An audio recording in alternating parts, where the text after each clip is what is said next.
and forgive us our trespasses, as we forgive those who trespass against us.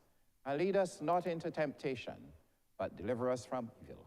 For thine is the kingdom, the power, and the glory, forever and ever. Amen.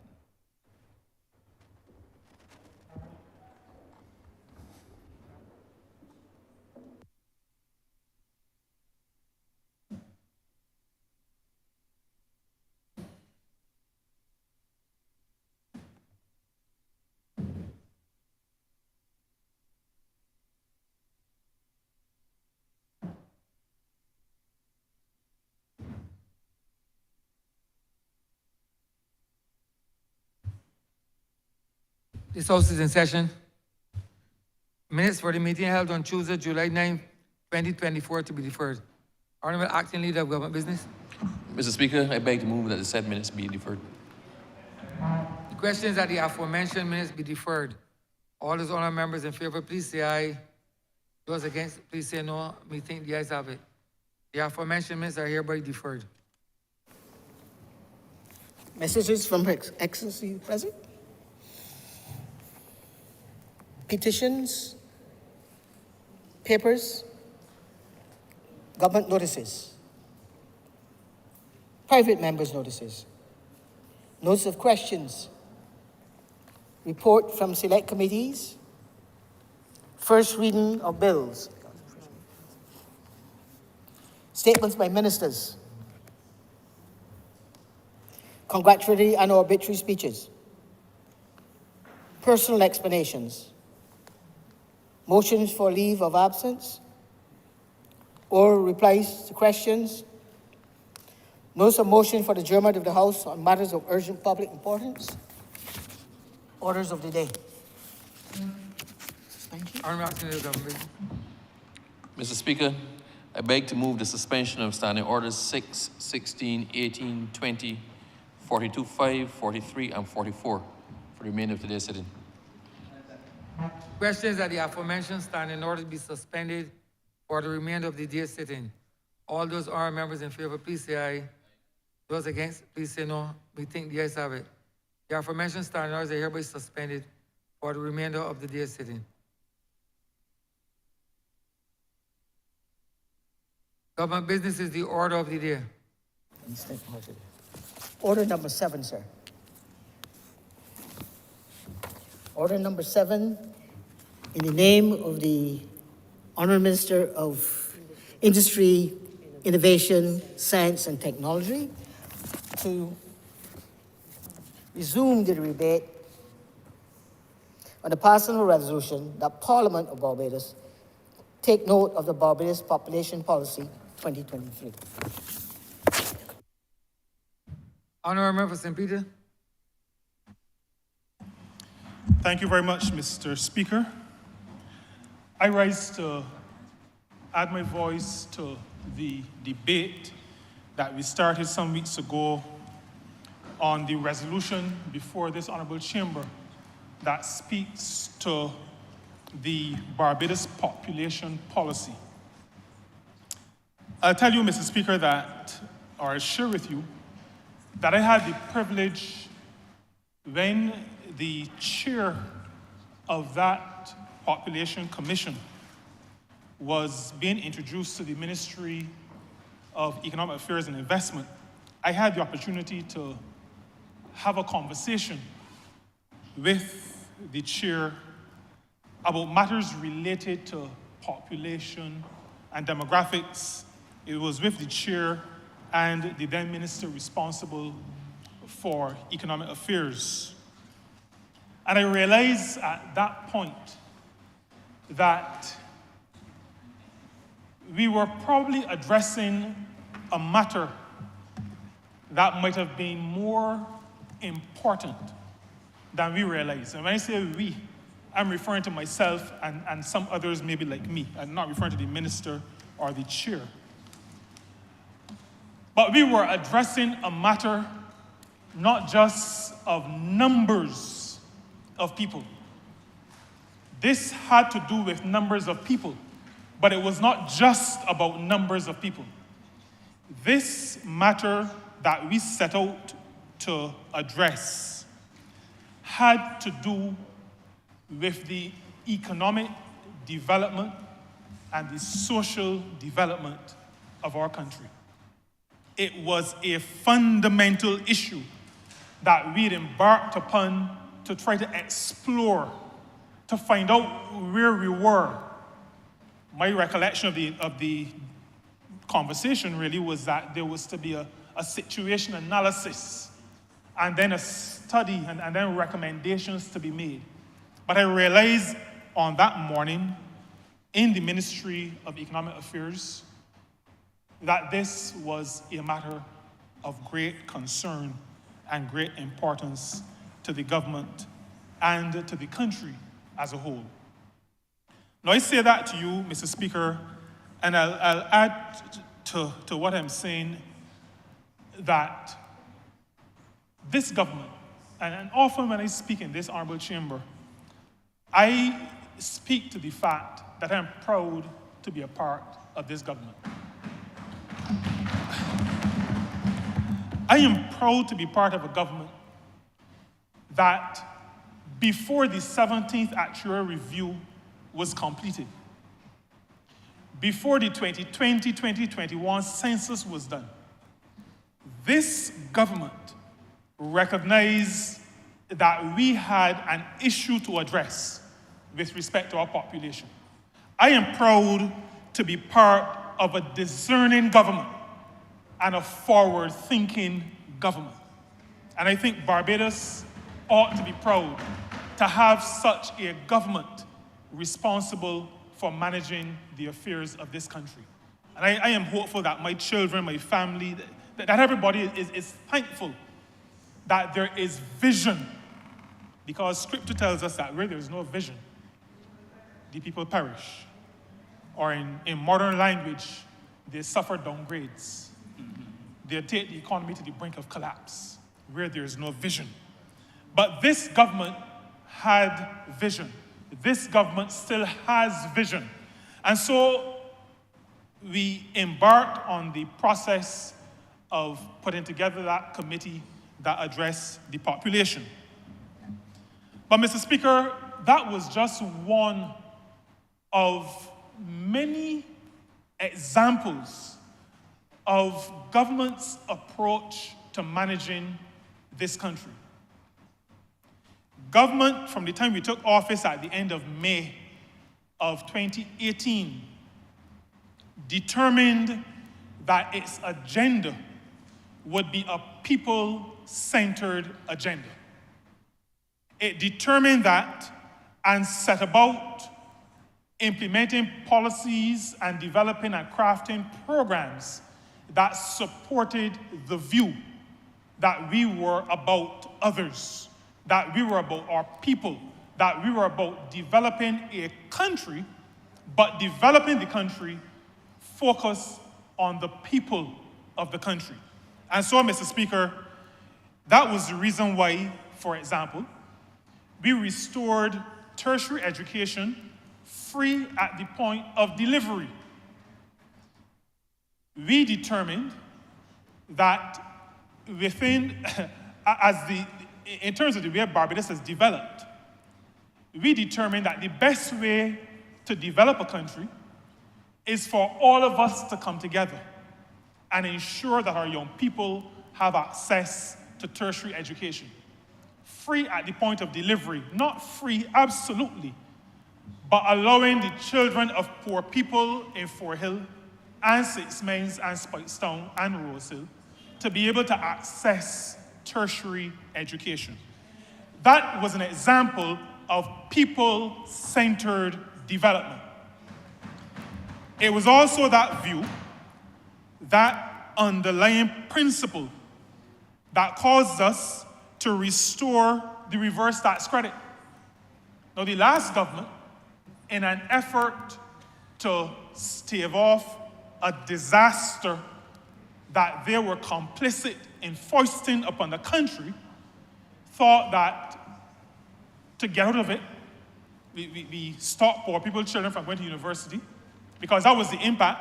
Rich people were still able to send their children, but they also cut the reverse tax credit. the opposite of people-centered. We restored the reverse tax credit. Our people-centered approach caused us to implement a compensatory tax credit. There were people who were earning a little bit above what would qualify for the reverse tax credit. But they were not rich people. They were not really middle-class people. And this government determined that we would have a system where once government could afford it, those persons would get a refund of what would essentially be the amount of VAT that they had paid to the supermarket and to the hardware store in a year. That was a policy of a people-centered government. Public sector pay increases. You know, the first time probably in Barbados' history that a government has said to public officers, whether you take this or not, we give you an increase. We came into office, we said we would negotiate, but we were not even prepared to wait because we knew that the people were suffering. Public officers were suffering. And we gave a public sector pay increase, 5% if my memory serves me correctly. We also increased pensions. We increased non-contributory pensions in 2018. And I'll also be able to tell you that last year, 2023, at the beginning of the year, we increased contributory pensions.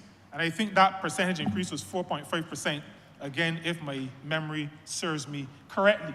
These are policies of a people-centered government, a government that sees demographics and population not just as numbers, but representing people, representing the engine of growth and development of a country.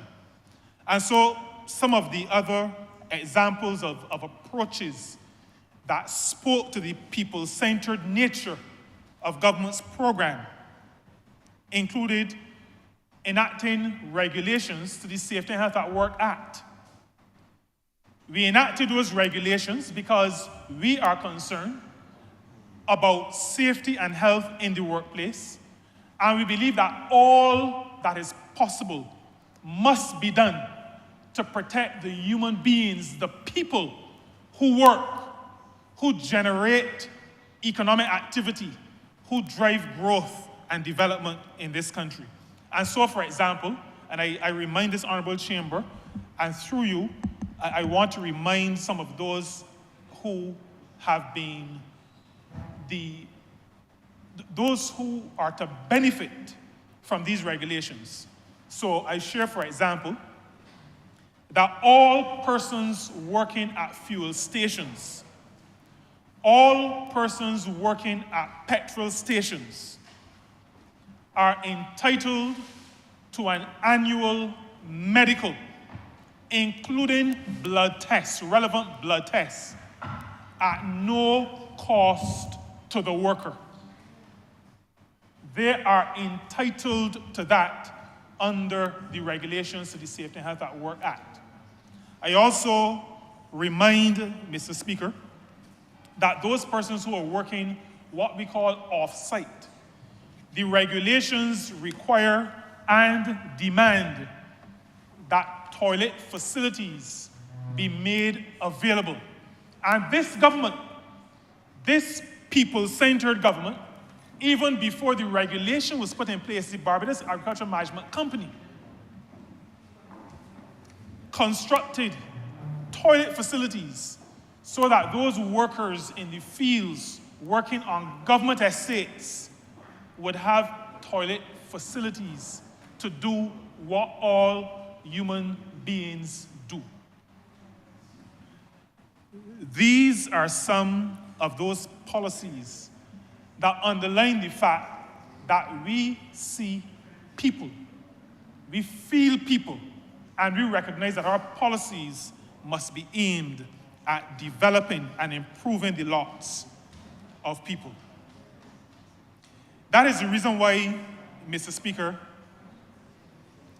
government under the Labor Clauses Public Contracts Act, established in this honorable chamber, with myself standing in this spot, minimum rates of pay and conditions of work for workers who are working with businesses receiving contracts for construction and road building in this country. We established those because we see people. We understand the importance of people to a society. We understand the importance of people to a country's development. And that is why, Mr. Speaker, very soon, and the Chief Labor Officer has advised that she has completed her consultations, and very soon I will return to this honorable chamber to establish minimum rates of pay and conditions of work for those who are employed in the tourism accommodation sector. This will be done pursuant to a bill that is now an act that we passed in this honorable chamber, the Labor Clauses Concessions Act. Mr. Speaker, I mentioned these as part of my intervention into this debate to reinforce the fact that a population policy based on the work of that population committee was not done just to talk about numbers of people. That was not what we were talking about. Not only what we were talking about, not just numbers of people, but people and their impact, their involvement, their integration into our national development. That is how this Barbados Labour Party in government operates. Now, I mentioned that the Population Commission was established before the 17th Actuarial Review. It was established before we even conducted the census, which is the 10-year census, which was to have started, or which started in a limited way in 2020, concluded in 2021. But we established that Population Commission even before we had this other information. Again, and I repeat, the forward-thinking nature of a progressive government who does not wait for things to happen to it, but who, as it examines what is before it, recognizes where the challenges are.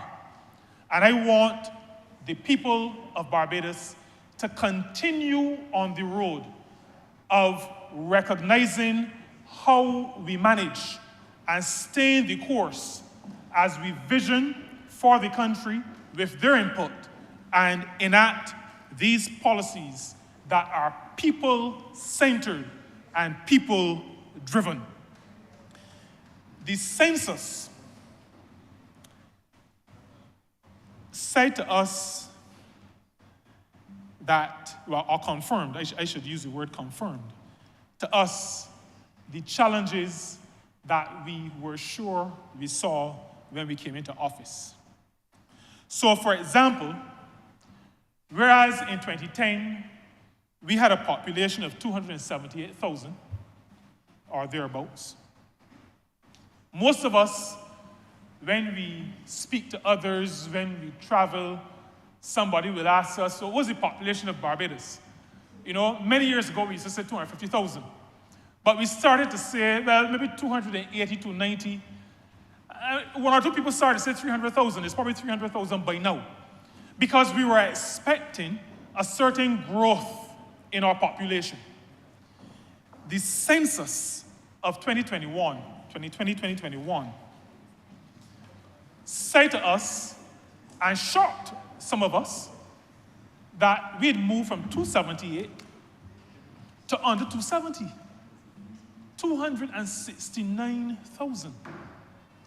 Mr. Speaker, that was a surprise to many people. We also found out from the census that the median age had increased, but the increase was not marginal. When you go from 37.3, which is what I think 2010's number was, to 42.5, that is not a marginal increase.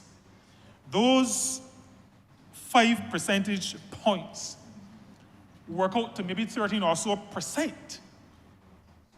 That is a significant increase in our median age. That tells us that our population, not just declining, but also aging. Now, an aging population, those in Latin would say prima facie, on the face of it, is not necessarily a bad thing. People are living longer, and that is always a desirable thing. It has impact, though, when connected to a declining absolute population. It has severe implications for the country's development and for the country's ability to support persons as they get older. So social security is the second thing that I'm referring to. We also recognize that our birth rate, 1.6. The demographers tell us, and the statisticians, that in order to replace your population, you need a replacement rate of 2.1. We are at 1.6. The reason for our declining population.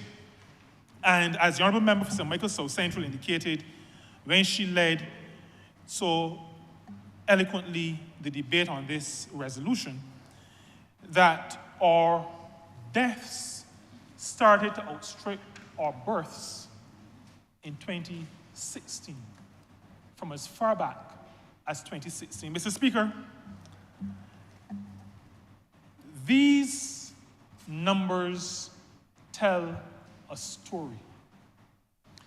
And the story that these numbers tell, when we are looking at the context or within the context of the development of a country, these numbers, when taken together, do not paint a very good picture, do not tell the most positive story. And I say when taken together, I know that there are a lot of mischievous people around. There are a lot of liars too, not in this honorable chamber now, but there are a lot of them around as well. And so I just want to repeat, I'm talking about the numbers when taken together. So I am not saying, as a few clowns did when we had our national insurance revitalization, that there was anything wrong with people living longer. There is nothing wrong, there's everything good about people living longer. But I'm talking about all of these metrics taken together within the context of a country's economic and social development. They do not paint a good picture. And so it is evident that there is need for action. Again, this government is not one that waits until issues blow up then to respond. This government is a proactive government. And so what we are always prone to do is to address issues once we sense that there could be danger. And one of those issues, Mr. Speaker, had to do with our Social Security reform. The 17th Actuarial Review said to us that the actuary started to see some of these trends. He did not conduct a census, but he, like a very visionary Barbados Labour Party in 2018, and even prior to 2018, saw what was on the horizon. And in the 17th Actuarial Review, the actuary said to us, and said to the country, because that document has been shared widely, the 17th Actuarial Review was shared even before it was laid in this honorable chamber. This Barbados Labour Party took stakeholder groups into its confidence. We had many meetings with BART, with the Democratic Labour Party, in its then form. It keeps changing, but in its then form, we consulted with them. We consulted with Bishop Atherley and his political organization, with faith-based organizations, civil society organizations, staff of the National Insurance Department at the time. And then we went to the public. But that report said to us that if nothing was done, if no action was taken, by 2034, we would have a major issue. We would have a major issue. And Mr. Speaker, this Barbados Labour Party, the party that I'm so proud to be a part of, rather than say, well, you know, Bajans just give you 2 terms, they might give you 3. If we left this, whoever take over after, we had to fight that battle. That is not how we operate, Mr. Speaker. A people-centered government. We decided that very early on in our second term, we would do what was necessary to make sure that the 2034 scenario was not even possible. But that 2034 scenario was based on demographic factors. Factors of numbers of people, length of life. And so we had to make decisions based on what the research was saying to us. And I'm happy to say to you, Mr. Speaker, that after having shared the report with the stakeholder groups I mentioned earlier, and having done extensive consultations with the public, we went across this country and we elicited and received and took into consideration all of the proposals, the suggestions, the criticisms, everything. We even arranged for one of those town hall meetings to be held in George Street. I don't know if I have to tell you where it was held, in George Street. That meeting was not a bacchanal meeting that the place has become known for, but it was a good meeting that brought out from those persons who participated some ideas that could be used, and we established a core group. The Honourable Minister who led the debate on this resolution was an integral part of that group. Senator Drake, Sir Roy, Mr. Wismar Graves, the actuary himself. We established a core group that took all of the proposals that we got from the people of this country and all of the interest groups, and we were able to fashion, we were able to bring to this Honourable Chamber some of those policies that needed to be implemented, that need to be implemented in some cases, to make sure that what the numbers say to us could be our future does not become our future. That our social security system, the national insurance scheme, is able to be sustainable and to provide benefits for persons who are working, but also, importantly, to provide benefits for those persons who, through good health care, good lifestyle choices, are living longer. We want people to live as long as possible. If everybody in Barbados could live to the age that my late constituent lived to in Fort Hill, he lived to, this is Mel Williams, is who I'm speaking of, Melville Uriah Williams, 110. If everybody could live to 110, we would be happy. But we have to make sure that we could keep them going financially.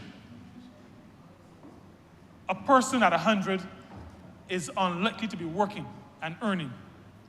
And so the revitalization of the national insurance scheme, our social security apparatus, as a country, we took all the proposals, we analyzed them, we modeled impacts, and we were able to share with the country, and we did it in this honorable chamber, we were able to share with the country those measures that we were taking to ensure that our social security system was sustainable and would remain sustainable into the future. That is how a government that is people-centered operates. That is how this Barbados Labour Party in government operates. Mr. Speaker, we recognize that what we are seeing as we examine our population and we study the trends, a reduction in the population and an aging population means that the available workers, that number reduces. That has immediate implications. Those who work are those who add to product. So work could be employed. I'm going to speak to unpaid care work in a minute. But those who work add to product, add to income. So when you were lecturing, gross national income and gross national product, they add. But they also are consumers, which adds to the movement of funds in an economy. And those who are working, or of working age, tend to consume more and spend more in an economy, and so add more financially,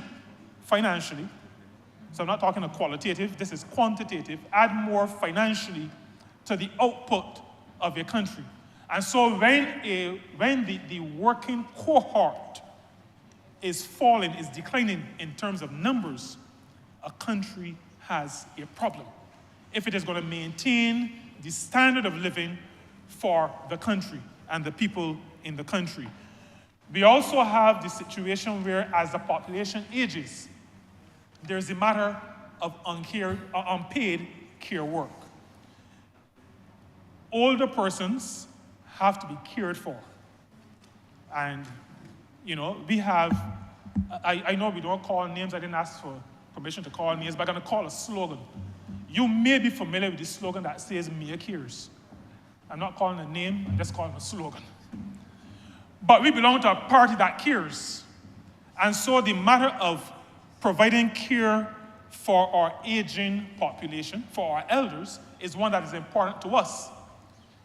It has to happen. When it happens, oftentimes persons are taken out of the working population. And I know in your other career as a social worker, you're also aware of that. And a lot of times, that care work is unpaid care work. And so while it adds significant value to a country, the measures of economic activity those measures do not at this point reflect properly the value of unpaid care work. We have, in recent times, added to our list of CARICOM nationals who can move freely. We added 3 categories recently: agriculture workers, we added private security officers, and we also added household domestics. Barbados also, very recently, 2 months ago, ratified the convention, the International Labour Organization Convention on Domestic Workers. And I had the honor at the International Labour Conference held last month to chair the Committee on Decent Work in the Care Economy. And I say to you, Mr. Speaker, that a country with a government like ours is a country that is thinking about impacts down the road, future impacts. And the matter of care work, providing care for those in our society that need care is an important one. And that is one of those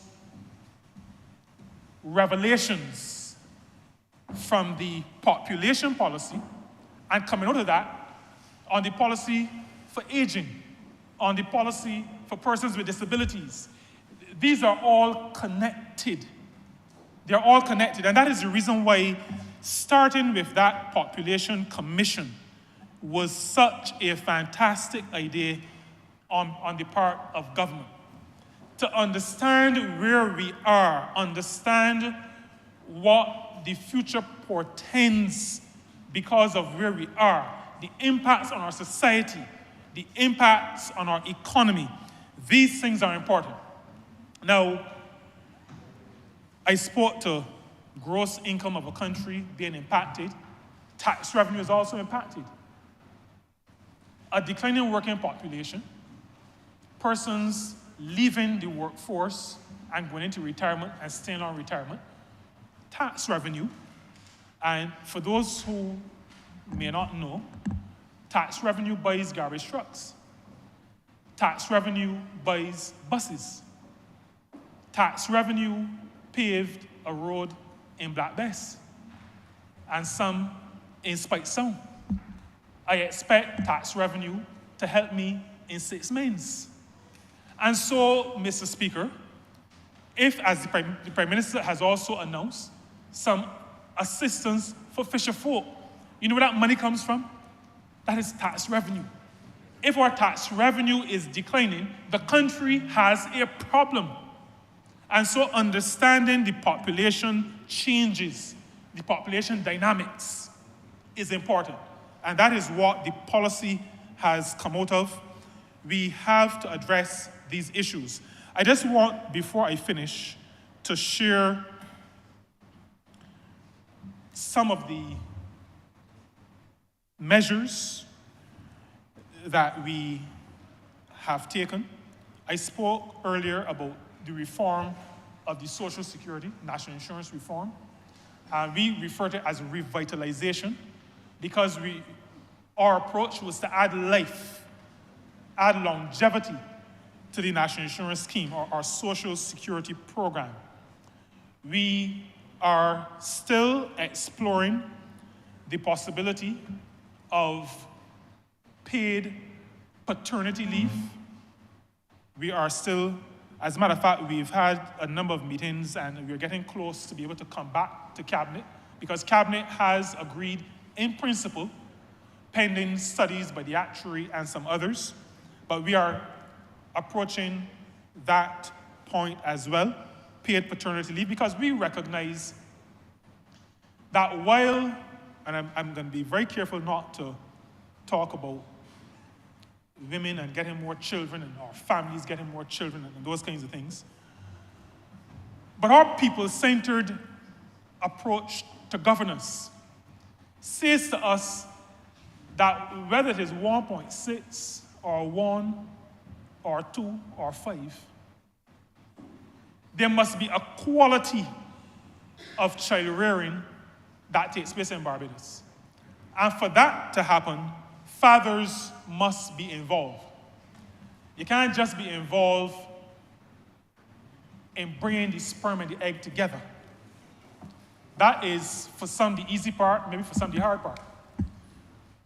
But a father must be involved in the rearing of our children.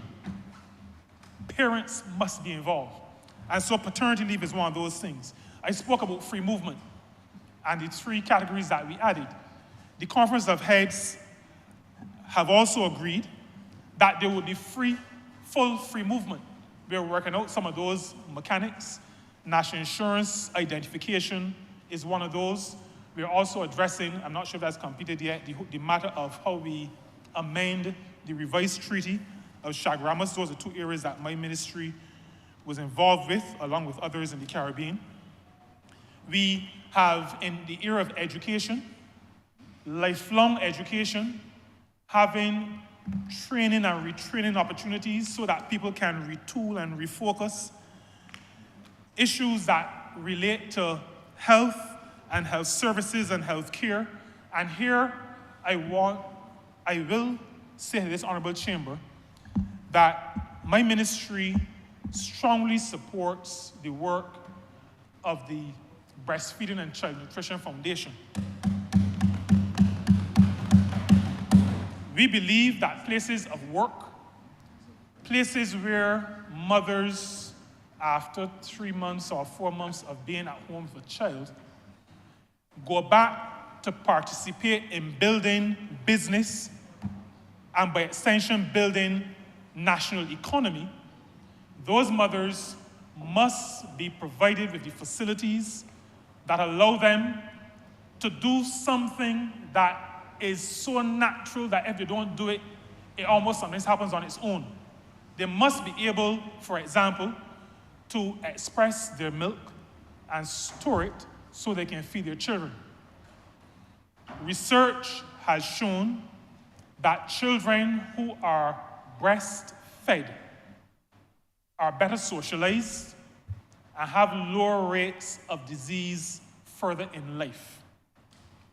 So I just wanted to say that because we're talking about people, and I began by saying this is not, and the Labour Party's approach to government and governance is not just about numbers, but is about quality. It is about people, seeing people, being people-centered in our approach.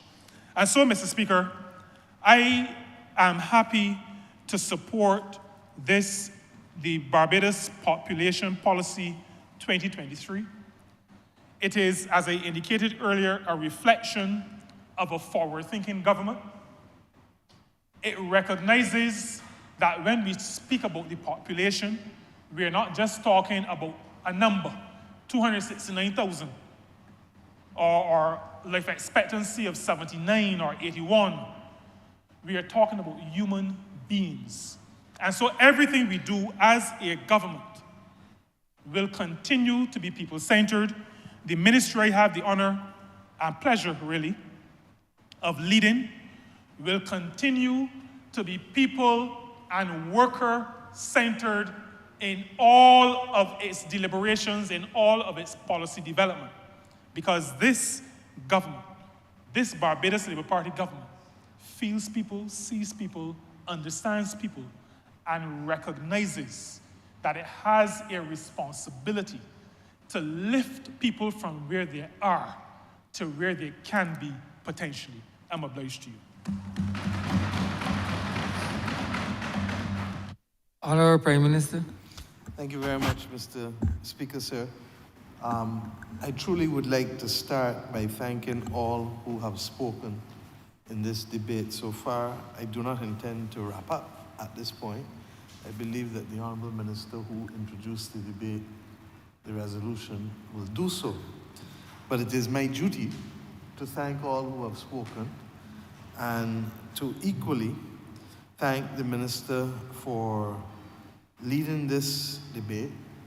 She would have had in a previous life and in a previous term responsibility for coordinating on my behalf the report which we now are debating. And as you would have heard from everyone, this was one of the first actions taken by this government when we came into office in 2018. And we did so, sir, because we understood that we would have to treat to both mission critical and mission transformation issues. And these are not just buzzwords, sir. We found a government, as you know, and a country that was floundering. And we had to work to literally resuscitate the country.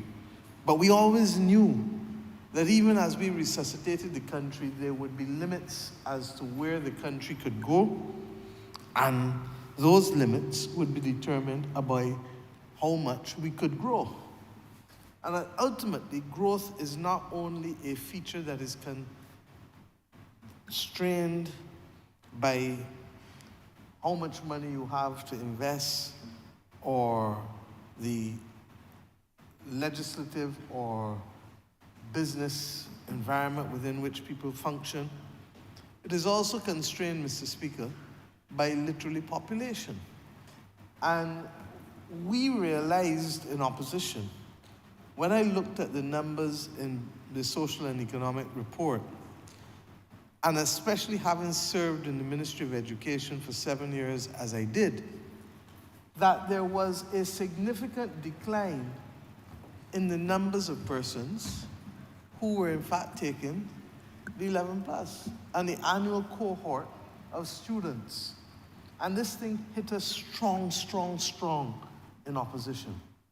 And we understood then that if between 2001, when I ceased being Minister of Education, and 2017, 18, just before we came into office, that you had gone from a cohort in primary school of just on or about 4,000 to just on or about 2,500 as it was then, and I believe the numbers are even lower now as we speak, to about 2,200, 2,300 of the ones in primary school, not necessarily the ones sitting the 11 plus, because what you saw was a continued decline year by year by year to the point where it truly was disturbing. At the same time, the death rate has declined, as you've heard in this country, largely because Ambejans are living longer, because over the course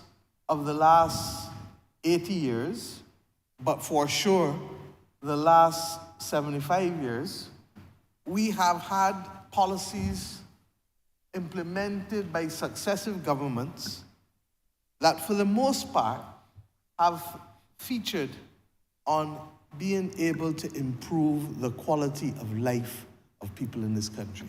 And you know, sir, I'll digress for a second, because it has become popular to accuse politicians of no good all the time. But I make bold to say in this chamber that it is those who have given public service and political service, that have made a defining difference in the quality of life that we have as Barbadians today, because other than one or two aberrations, and we know those aberrations well, other than one or two aberrations, we have seen for the most part those who have come to this chamber, those who have gone to the other chamber, and those who have worked in the public service of Barbados work cooperatively with the population to be able to bring about a level of development that is the envy of many across the Commonwealth and the world. And it is important to make this point, sir, because in the world in which we live today, everything is about downpressing people, and everything is about the worst allegations about people. And because you have the capacity for fake news and all other kinds of conspiracy theories to rise, you have this strong sense of dread and despair. And sometimes I wonder, how do young people even begin to remain hopeful for the future if all that is coming at them is to undermine their capacity to be to have faith and to be hopeful of a future that they can help shape and that they can help influence both locally and perhaps even more so than ever, regionally and globally. So I want to thank those, therefore, in whom we invested the responsibility to be able to produce this report. In particular, the chair, Ms. Roberta Clark, and the deputy chair, Winnell Allen Jones, were supported by Dr. Yolanda Allen, Dr. Jonathan Lashley, Dr. Madhuvanti Murphy, Mr. Boo Rudder. If you see Pierce Rudder, you might think that you don't know who the person is, but that is Antonio Pierce Boo Rudder, as we know him. Mr. Delano Canterbury, Mrs. Janelle Canterbury Mounsey, Mr. Jeroen Wood, and Ms. Paula Baer, a combination of both public servants and those willing to give public service for the purpose of this report. And their work has been comprehensive. And they have not tried to impose themselves, but at the same time, they have made it very, very clear that the country is facing and has faced declining rates of birth and fertility, so much so that fertility rates have remained below replacement level since 1960. I didn't say 1990, Mr. Speaker. I didn't say 2000, Mr. Speaker.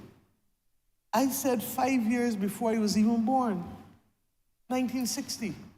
And very often I contextualize this for persons across the region because you will come to realize that this is not a problem unique to Barbados, even though Barbados may be facing the worst consequences of it more than most in the region. But in 1950, Barbados had a population of 200,000, sir. Bahamas and Belize had a population of 80,000 each. Today, sir, 74 years later, Barbados' population has actually declined from what it was at its height, according to the 2020 census, to 267,000 roughly, as it is today, and Bahamas and Belize are in excess of 400,000. Mr. Speaker, it does not take a Solomon to understand and appreciate what is happening here. And I said that our circumstances are not unique, and many of you have heard me cite these statistics often over the last few years. Guyana is the size of England and Wales, but Guyana has a population of just under 1 million, I would say no, whereas England and Wales has a population of 65 million people. Suriname is bigger geographically than the Netherlands. The Netherlands has a population of 17 million people. Suriname has a population of 580,000 people. Belize is the size of Israel, 8 million. Belize's population, as I just told you, is just over 400,000. Barbados and Singapore have a lot in common in terms of size and capacity to be an entrepot.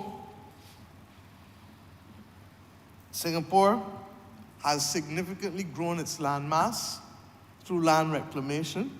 We have a little land reclamation. Only this morning at a funeral of the late Sir Philip Thoreau, others were reflecting that he and Gabby used to swim where Princess Alice Highway is now. As boys, that would have been water for them to swim. And therefore, there was no surprise that Gabby sang as poignantly as he did this morning, because he and Sir Philip grew up as boys together in Bridgetown. But the point is that land reclamation was known to us equally, 64, 65 years ago. And we speak as though these things are foreign concepts. But I go back to the point. Singapore grew its land mass, but it also grew its population in a massive way, and they are now just under 6 million, probably 5.5 million people, as compared to Barbados' 267,000. And Mr. Speaker, with a land mass that's probably about 40% more than us, including the 25% that they deliberately reclaimed and grew their country by. I give these facts, sir, because it is always important to have context. And while we therefore set about the mission-critical issues of saving the dollar and helping to provide the basic services in government that were deprived of all sorts of support, from buses to garbage trucks to all of the other things, we understood that mission transformation, if we were going to take the country and transform it and carry it to the next level, required that we understood what were our limitations in terms of a key factor of production, people. human beings. And Barbados has been responsible for sending people out from as far back as even before emancipation. People forget that we literally helped colonize the Carolinas and that the first 7 governors of the Carolinas were from here. People forget that immediately after emancipation, Barbadians went in large numbers to Guyana and to Trinidad, and that they taught others there the art of how to boil sugar and make sugar in a factory. And that Barbadians equally, as the years went on, didn't only a third of, it's almost mind-boggling, almost a third of our population, male population, left here at the turn of the 20th century to go to Panama and to help build the canal. Can you think of a third of anybody's population today leaving any country to go and do anything without it causing major, major consternation? And if you go to Panama today, you see, all of the elements of the Barbadian influence still very, very much there among those in the population.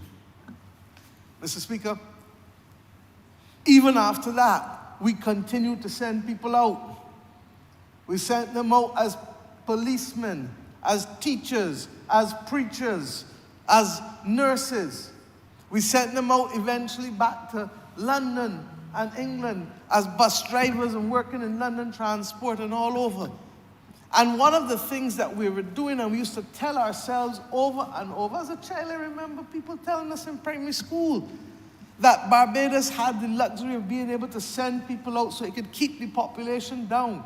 And that Barbados had the wonderful example of family planning, which from the 1950s helped us to control the population. Now, those things absolutely made sense, because if you had limited capacity and too many people, people would go to find a better life wherever they could. And so one of the things at a very personal level that hurt me about the last decade is that there was truly a sense from the mid-90s, early to mid-90s, that Bajans were prepared to come home as a matter of choice to be able to build out their country. And a lot of the students who went out came back. And for about 20 years, we had a reversal of that process of emigration, where people went out over and over and over and over.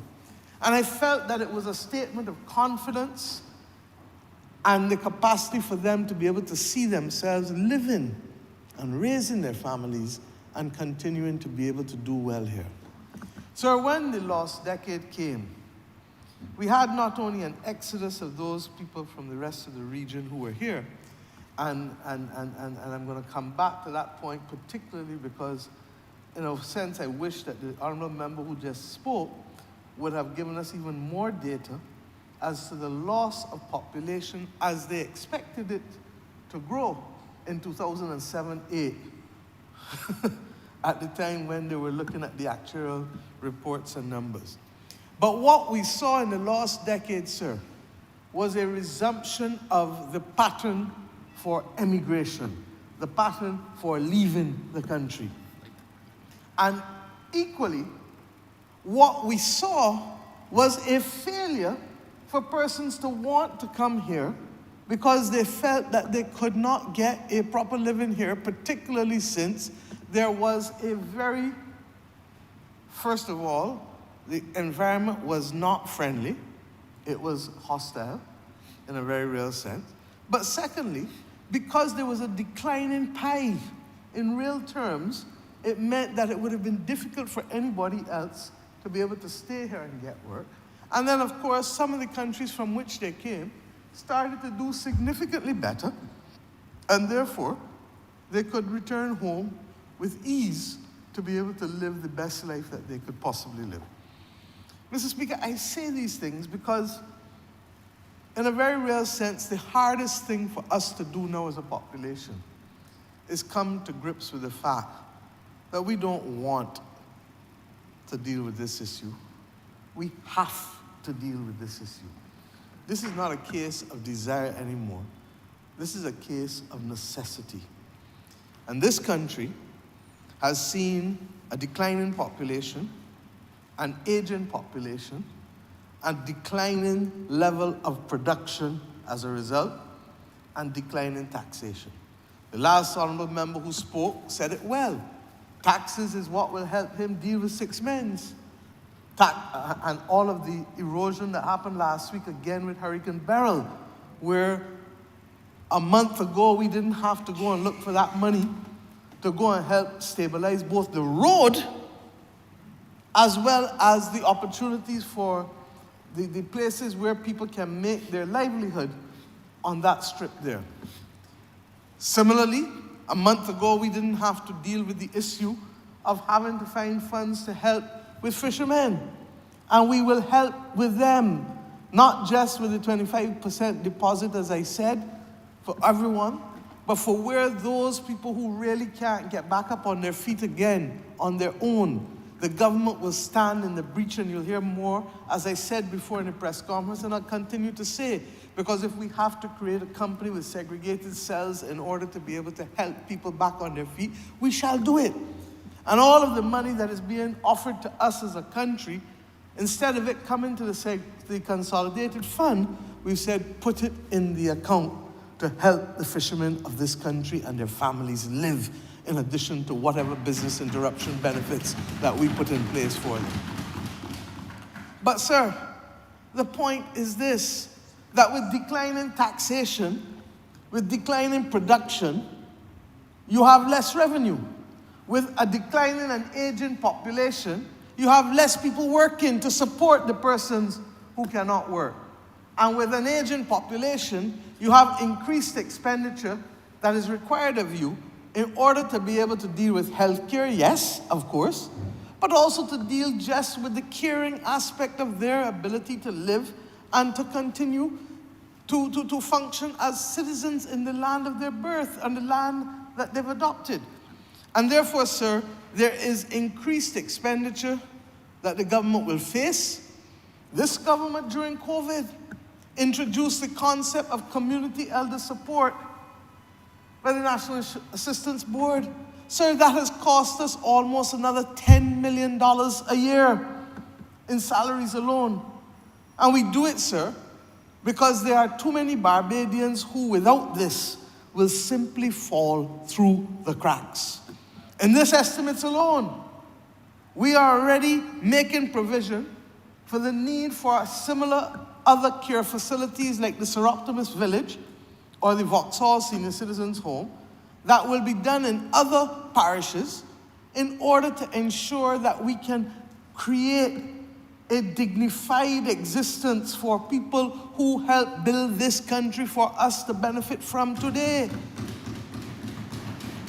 The geriatric hospital that is going up there on the ABC Highway is the clearest statement that a government puts money where it wants to in order to deal with things that matter.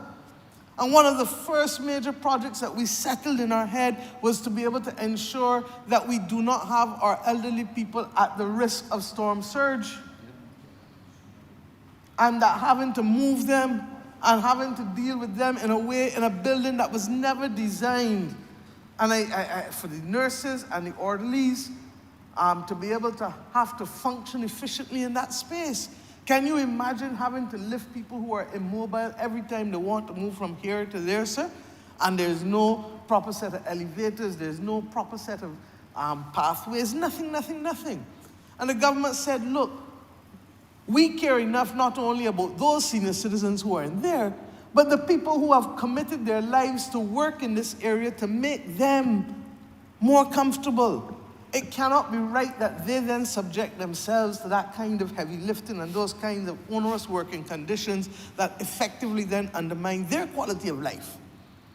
Mr. Speaker, the government recognized, therefore, that an aging population, and there's a policy paper framework coming by the Honourable Minister, who I suspect will speak in this debate, that shows you that in our framework for risk management and in our framework for transformation, managing an aging population is a critical aspect of what we must do each and every day in this country, at the level of government, but at the level of communities and families as well.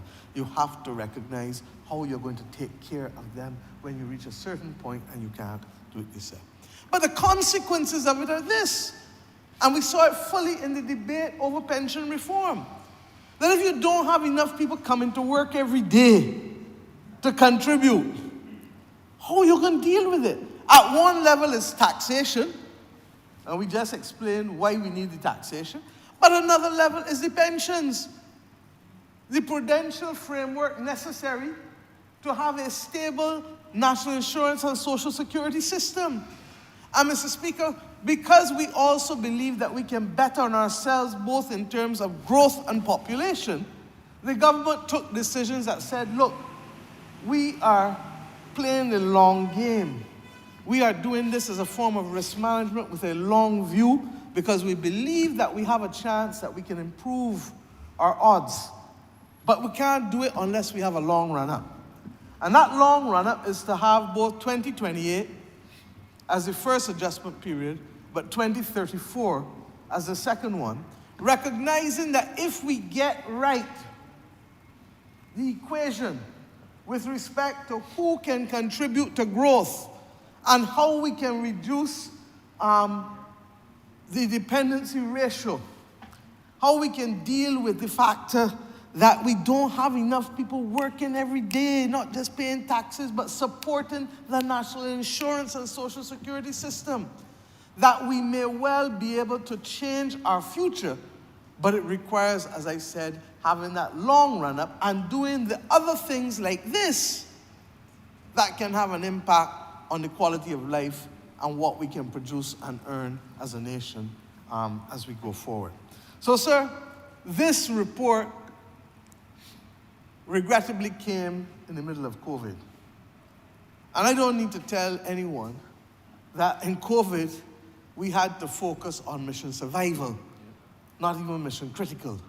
And therefore, it was parked one side to allow the level of consultations. How are you going to go and consult on a report in the middle of COVID when there's restricted movement? And in any event, who taking that on when people just studying survival physically and then taking care of their family and trying to keep the family's heads above water? So COVID robbed us, sir, probably of 2 years, and we regret that. But we also felt that because we're an island, and islands have different features, that we needed to take our time and to let this commission do their consultation in their own deliberate way, in a comprehensive way, but in their own deliberate way across the country. Some people have had and weighed in already, others are, I suppose, will still continue to weigh in. But the important point is that the report does not give us a specific number by which to grow this population. But it says that as you grow the population, which you must do, there are a number of things that you must take into account. First and foremost, there are really only 3 ways of growing the population. One, that you look for Bajans, descendants of Bajans. And there are other countries doing the same thing that we are doing now. The United Kingdom recently announced an extension as to who could benefit from citizenship. Theirs is time-bound over a wide period of time, but it is still time-bound. In other words, instead of only the child of a Bajan being able to be a Bajan by descent, you can want to extend it to great-grandchildren or grandchildren. And Mr. Speaker, this is without prejudice to the fact that they will still, if you are a great-great-grandchild, while you might not get it as of right, because of your linkages with the country, that should give you points when the new immigration bill comes, so you will still have a good chance of being able to access it, but it will not necessarily be as of right. So we have as a country to decide whether, and I am sympathetic to this, as I've said before, whether we are going to extend citizenship as a right to grandchildren and great-grandchildren. Mr. Speaker, when we think of a family, the most natural thing is the grandchild. In fact, the parents become jelly, and you don't recognize them because the things that they're going to do for a grandchild, they would never do for a child. You understand? I see it all the time with my own family, the things that my nieces get away with that we could never get away with as children. And I say, are these the same people? So that's natural. But similarly, great-grandchildren, because when you look at the fact that many of our people have children young, and because they're living longer, by 60, people got great-grandchildren nowadays, easy so. So that, how would we look at somebody whose navel string very here, who is as Bajan as cuckoo and flying fish, who know the difference between 6 men's and 6 roads, and who want to live here, and who in fact have lived here in many instances. But because, and just study, listen to this with me, the great-grandparent might have gone overseas to study or work, working at London Transport or studying. Had a child when they was there. To come home 3-4 years after being there, or 5 years, and their children, because they left a sister up there in England, the child who they have goes up there to study as well, because they can stay at the sister and they can study. This time, everybody's still living in Barbados, you know. The person is out there only for another 4 or 5 years again, but during the time, when you're at university or when you're in those young ages, is when you meet people and when you get married, and when you're likely to have children. So that the grandchild now born overseas as well. You with me, sir? And then lo and behold, the grandchild goes up there and has a child again. And the grandchild and the great-grandchild, even though they've spent the majority of their lives in Barbados, even though they speak with a Bajan accent, even though their family is as Bajan as is humanly possible to be, might be a Calypsonian, might be somebody who we describe as uniquely and particularly Bajan, and all of a sudden you find out, I'm sure the Minister for Home Affairs knows it because it happened to me many a time when I was Minister of Home Affairs, that the injustice then of families not being able to have their grandchildren and their great-grandchildren be able to live in the land of their birth. And then they're sometimes stateless because they may be born in a country that does not give them the right to citizenship. So they then end up in a legal quagmire. So these are the things that are practical, and we are doing no different when we come to that than the approach taken by the Right Excellent Errol Barrow in the early 1970s with the passage of the Current Immigration Act. The only difference is that in those days, people talked about immigrant status in terms of residency. Nobody speaks about immigrant status in these days. It's almost even infradig to be able to refer to people as immigrants in that classic way, because it has taken such a negative connotation, because the world has found ways to allow capital to move, but the world don't find ways to allow people to move, and a lot of it has to do, regrettably, too much with the color of our skin and the location of our birth. And that, regrettably, is something that the world is still fighting up with in a post-colonial order that it has not come to grips with resolving. But at the same time, Mr. Speaker, what we have is the concept, however, remaining pure. That in the previous Immigration Act, you could get immigrant status on the basis of skills and on the basis of investment. Which brings us to the second point that they recommend in here, which is managed migration. And in addition to that, we have obviously since then opened up to the CARICOM, Caribbean community, and we have allowed a range of people to be able to come here to benefit under the single market and single economy, because not just money must flow, as I said, but also the capacity for people to move, because we know that money without people, nothing will happen. So that the reality is that we have to take a serious decision when we bring the immigration bill as to how we manage migration into Barbados. And why, sorry? Yeah.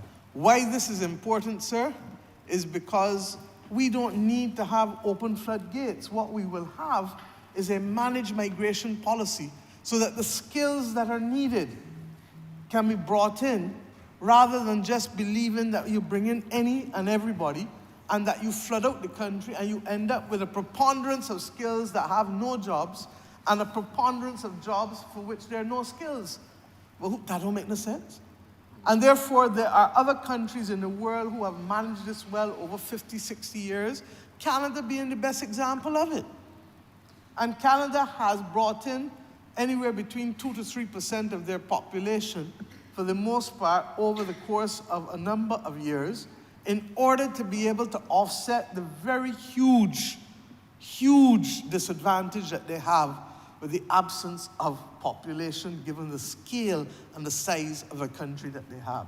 Why we like Canada as well as a model is because when you come, you have to assimilate in Canada. They respect your religion, they respect those diverse aspects of life, but at the end of the day, you're Canadian first. And that is why even yesterday as I spoke to the country, I made the point that when people come here, we don't need to follow them, they need to follow us. Remember the old time saying, follow Patton, kill Cadogan? We don't need to follow them, they need to follow us. And we set out what is acceptable in Barbados according to our values, as opposed to being the other way around. Now, there are going to be many options that we can discuss as to how we do it. But the third one is really the problem. It is the one that we would love all of us to do, but it should have been dealt with 25 years ago. And that is the natural way of encouraging families to do what they have to do to grow the population. The good old-time way. The problem is that the good old-time way, while it may bring joy to many, does not allow us to solve the problem in under 20 to 25 years. Mr. Speaker, this country does not have another 20 to 25 years with respect to this. The mere fact that our population has declined has put us in the position of a developed country. When Germany saw the same thing happen to them, Angela Merkel opened her borders and immediately took a shot of adrenaline. 1 million people, bam. And she didn't take people who were German. She took 1 million people predominantly from the Middle East, which was a huge risk for her in terms of the steps and the decisions. But she understood that if she did not get people in there, Germany's growth would be undermined, Germany's social security system would be undermined, and they would not continue to be able to benefit or to cater to their current population in the way that the population expected to be catered to. Mr. Speaker, I'm not going to tell you that it is easy to meet the needs of the kind of state that we have in this country. Owen Arthur, the Right Honourable Owen Arthur, in 2006 or 7, in his estimate speech, I suspect it was 2006, because he didn't do the one in 2007, introduce it. And he said that the issue of entitlements in a modern state of Barbados is going to be challenged more and more because we have a declining base of production and revenue. We may well be able to get through some corridors and we will do what we have to do, but it is not as simple or as easy as people think it used to be. But we want to be that country that continues to provide these benefits to Barbadians, because on 166 square miles, there is nowhere to run. And that is why I'm asking Bajans to step up and to claim back and to build a common peace. Because at the end of the day, you don't have anywhere to run. In the larger countries that are seeing problems, they have ability to be able to isolate and move and shift, etc. Although the reality of 18 murders in Trinidad this weekend is perhaps one of the most sobering and awful pieces of news that any of us can have, because this continued access to guns is a major issue in this hemisphere, full stop, in the whole hemisphere. But if we are going to be serious about being able to maintain the quality of life for people from Pike Corner, right back through to Silver Sands, to people from Glen Burnie, right back across to Fitz Village, to people in Bush Hall, to people in the Glebe, to people in Rock Hall, St. Thomas, to people in Belle Plaine, Mr. Speaker, then it means that we have to have a sober and mature conversation about how we do it as a people. And coming to this job, the one thing I know is that the job does not admit of only easy decisions. It requires us to confront difficult challenges, and those challenges range from the pension reform, where, as you heard from the previous speaker, the government did not wait to kick it down the road, because we understand that, like with the human body, the earlier you can deal with a medical problem or condition, the more likely you are to be successful in recovering from it. Not only is prevention better than cure, but early intervention can also save lives. Early intervention can change the prospect of a country. And if we can, it should have been earlier. I accept that. But it has fallen to us to ensure that we do not kick it down the road anymore, because it's a difficult discussion to have. And Mr. Speaker, this government is committed to doing the things that are necessary for mission transformation. When we set out the 6 missions, sir, it is not rhetoric. It is our reality that we must keep Barbados clean and green, and that we must protect the biodiversity that we have on it, because at the end of the day, if we don't do that, we are going to suffer as we suffered 2 weeks ago with Hurricane Beryl, with respect to how it has decimated the fishing industry and has totally damaged in a major way the coastal infrastructure of this country, to the point where we're going to have to look for hundreds of millions, if not $1 billion, in order to recover over the next few years. 2, that we must have the capacity to look in the mirror and see who we like and be part and parcel of that discussion that recognizes that we are in charge of who we are, and that even regardless of where we go, the Barbadian, and I made the point when I opened Crop Over 2 weeks ago, they say we are in a culture, they say we are in the body. Well, we have proven far from that we have the confidence to be able to manage our affairs, from having our own head of state right back down to making decisions and becoming a thought leader in the world, rather than simply being a follower. And the third goal, Mr. Speaker, we say that everybody must have a food and must have water, because it's too basic to life. And you can't have no big set of long talk when people are hungry.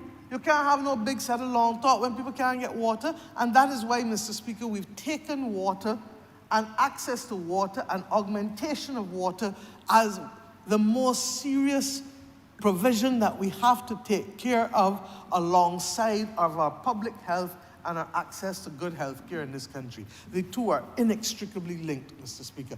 And in fact, the two determine whether the first priority of a government, which is law enforcement and national security, can be maintained. The fourth thing, Mr. Speaker, is that we say, look, we are going to make each other better off in terms of health care, wellness, and safety. And that is why I spoke to the country like I did yesterday, because at the end of the day, Mr. Speaker, all of us will determine what kind of country we got, you know. It's in the government alone, it's in the police alone, it's in the customs alone, and even how much ever we may have put scanners at the ports and all of those things since we came in, to be able to bring down the guns. The ones that came in before, they don't melt, they don't rust away, they don't liquefy. They're still there.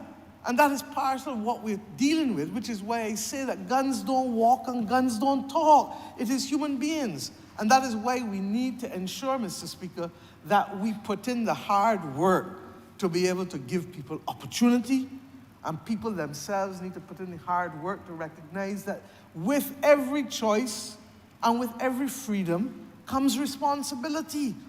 And those basic things in life that need to be reinforced in our people have to be reinforced. Whether it is through civility, whether it is loyalty, whether it is learning to care, whether it is learning responsibility, whether it is learning that choices have consequences, all of these things help in the maturing process if we are going to be honest with ourselves and about the kind of Barbados that we want our people to enjoy living as we go forward. Mr. Speaker, the fifth one is about enfranchisement. These missions are not esoteric. This is about enfranchising people. And the government has taken the decision that even when we have to deal with serious state-owned enterprise reform, deal with and see the people. See the workers at the port, see the workers at the airport, and whatever else happens to them, make sure that they have a piece of the action. The people with the Tenantries Freehold Purchase Act, successive governments have made sure that in spite of the fact that people didn't have a big set of money, that they can own land, whether at 10 cents a square foot or $2.50 a square foot. This government has capped the price of land for people as we expand the housing program to make sure that they don't be the victims of $20 and $25 a square foot, but that it can be capped at $12 or $13 a square foot as whatever is necessary as the prices go. Mr. Speaker, we have done these things because we believe that it is our duty to empower and to enfranchise. And the sixth mission, Mr. Speaker, is to recognize that we live in a world that has been completely overtaken by a digital revolution.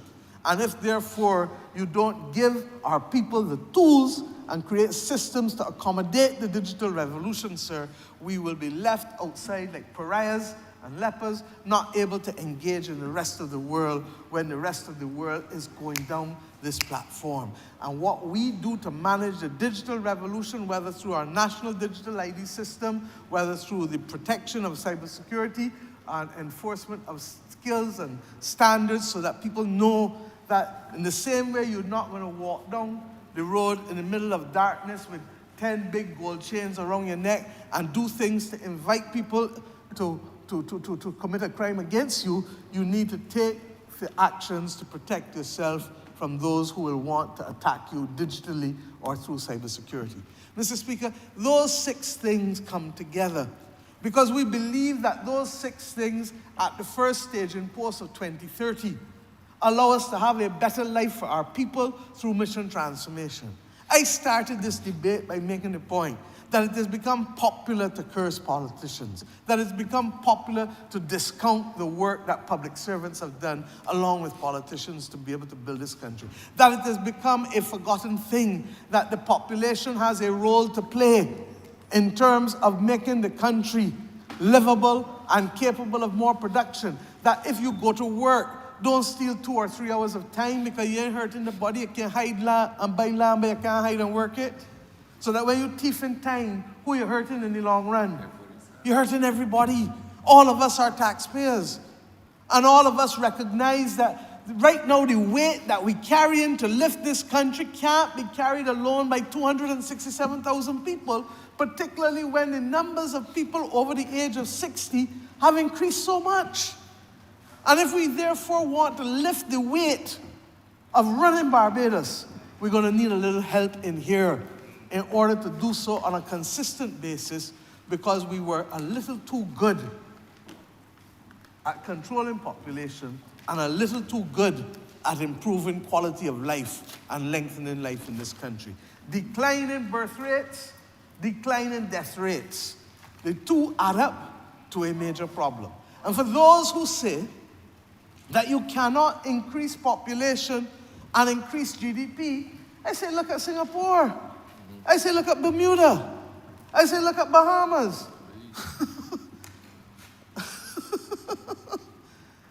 It's self-evident. And in a very real sense, what I know about my constituents is that they do not want a declining quality of life. They do not want not to be able to have their children go to university and to be able to get there without having to worry how they're going to pay for it. They'd met that fate in the last decade, and they said, no, we don't want that. And while there may be some issues for tightening up what the hospital delivers, for the most part, we have been able to produce and present excellent health care for many people. The Accident and Emergency Department went through and is going through difficulties with respect to the move.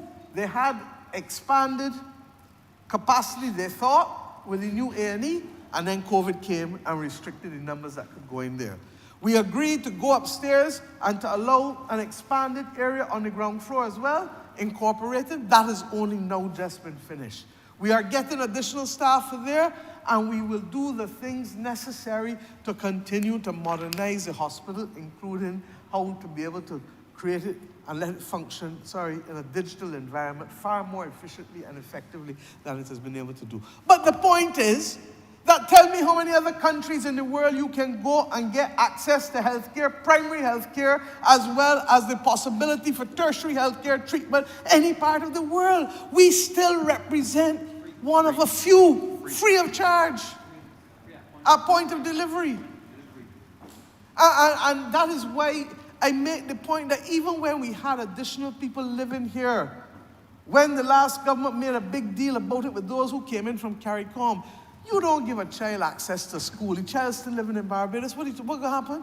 The worst thing is a bright child that don't have no opportunity to be able to take that child's focus and engage them in productive activity and to root them. As Minister of Education, I know what it was all the time to say, let them go in school. When you leave them out, what will happen to them? Similarly, with health care. And these are the things that we need to understand. Where are we and where we stand? We believe that this thing can be managed properly. We believe that we have to manage the expansion of services as we manage any migration of persons or any repatriation of Bajans coming home to live, as will happen. But in managing it, it requires a very careful balance. But this country certainly cannot continue to sustain the way of life and the benefits that it provides to its people with a declining and aging population. We only need to look at ourselves. As we get older, the things that we could have done are not the same things that we can do now. And the bald reality is that there are many a man and woman who want to look in the mirror and defy it and say, I can still do it. Not just locally, but internationally. But the reality is that the one thing that will either be an ally or a foe that you cannot control is time. The one thing you cannot control is time. And therefore, the longer we take to make the decisions, and the longer we take to give the country the assurances that we will have the checks and balances in place so that there is not an inordinate flood of people, but that there is a carefully managed process, the longer we take to do that, the more we are likely to suffer. We have had the experience of the welcome stamp, the digital welcome stamp.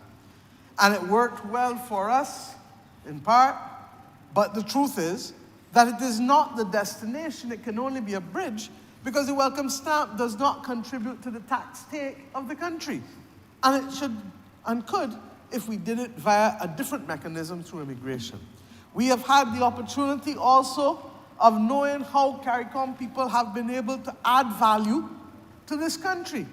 And in areas of construction and agriculture, there was a time where if you didn't have those persons living here, helping to control the price of work, laborers in agriculture and construction, the level of inflation and cost of living would have gone through the roof at a much earlier point because it's straightforward.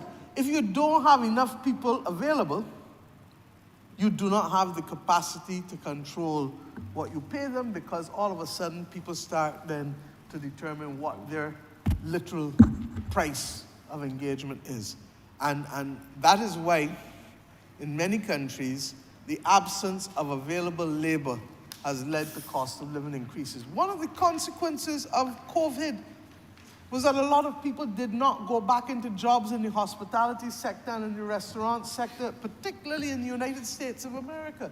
And that has contributed in part, along with increasing interest rates that was driven by overheating the economy by having the kinds of packages that they had, the combination of the high interest rates and the high wages of labor has led to cost of living being a major, major issue there, perhaps more so than a lot of other countries there. Similarly with us, we have cost of living driven because we import almost everything that we use. And therefore we are takers of what prices come and cannot shape. We can mitigate, as the government has tried to do with respect to freight costs, with respect to the compact, with respect to reducing the tax take. But the notion, and I see others, including members in this House, talking about reducing land taxes just arbitrarily so, without recognizing that the consequences of so doing will have an impact on another area of taxes and taxation. People forget that this government reduced income tax levels, rates of income tax in this country in 2019 for everybody, increased reverse tax credit and who could benefit from it. Before you had to be earning $13,000 to benefit from it. Now if you earn $25,000 a year, $2,000 a month, you get a reverse tax credit. Now you pay less. Those who earn between $2,000 and just over $3,000 a month, just under $3,000 a month, sorry, get the compensatory income credit so long as the government can afford to give it back to you. But there's a very delicate balance of what we're carrying, not because the numbers aren't there, but because on the other hand, you're giving out a range of benefits with respect to free education and free health care and a number of other support systems for the elderly that we just talked about and the welfare system, etc. Barbados has a strong, caring infrastructure, and it does not come cheap. And if we are going to maintain that because we believe in equity and we believe that those who are the most vulnerable must be taken care of, then it means that we have to manage carefully how we grow the economy, but equally ensure that the systems that are necessary to make sure that everybody can benefit and continue to benefit in a way that improves their quality of life, that can be done with efficiency, sir. This report, therefore, here is a commitment of this government to be accountable to the people and to ensure that in spite of the fact that the members of this commission went across the length and breadth of Barbados, that it is now time for the Parliament to have its say in this chamber and the other chamber.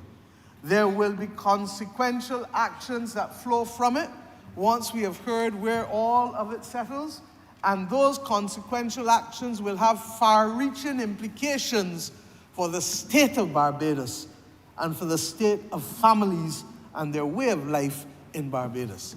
And Mr. Speaker, therefore, I commend this report for the support of this honourable chamber.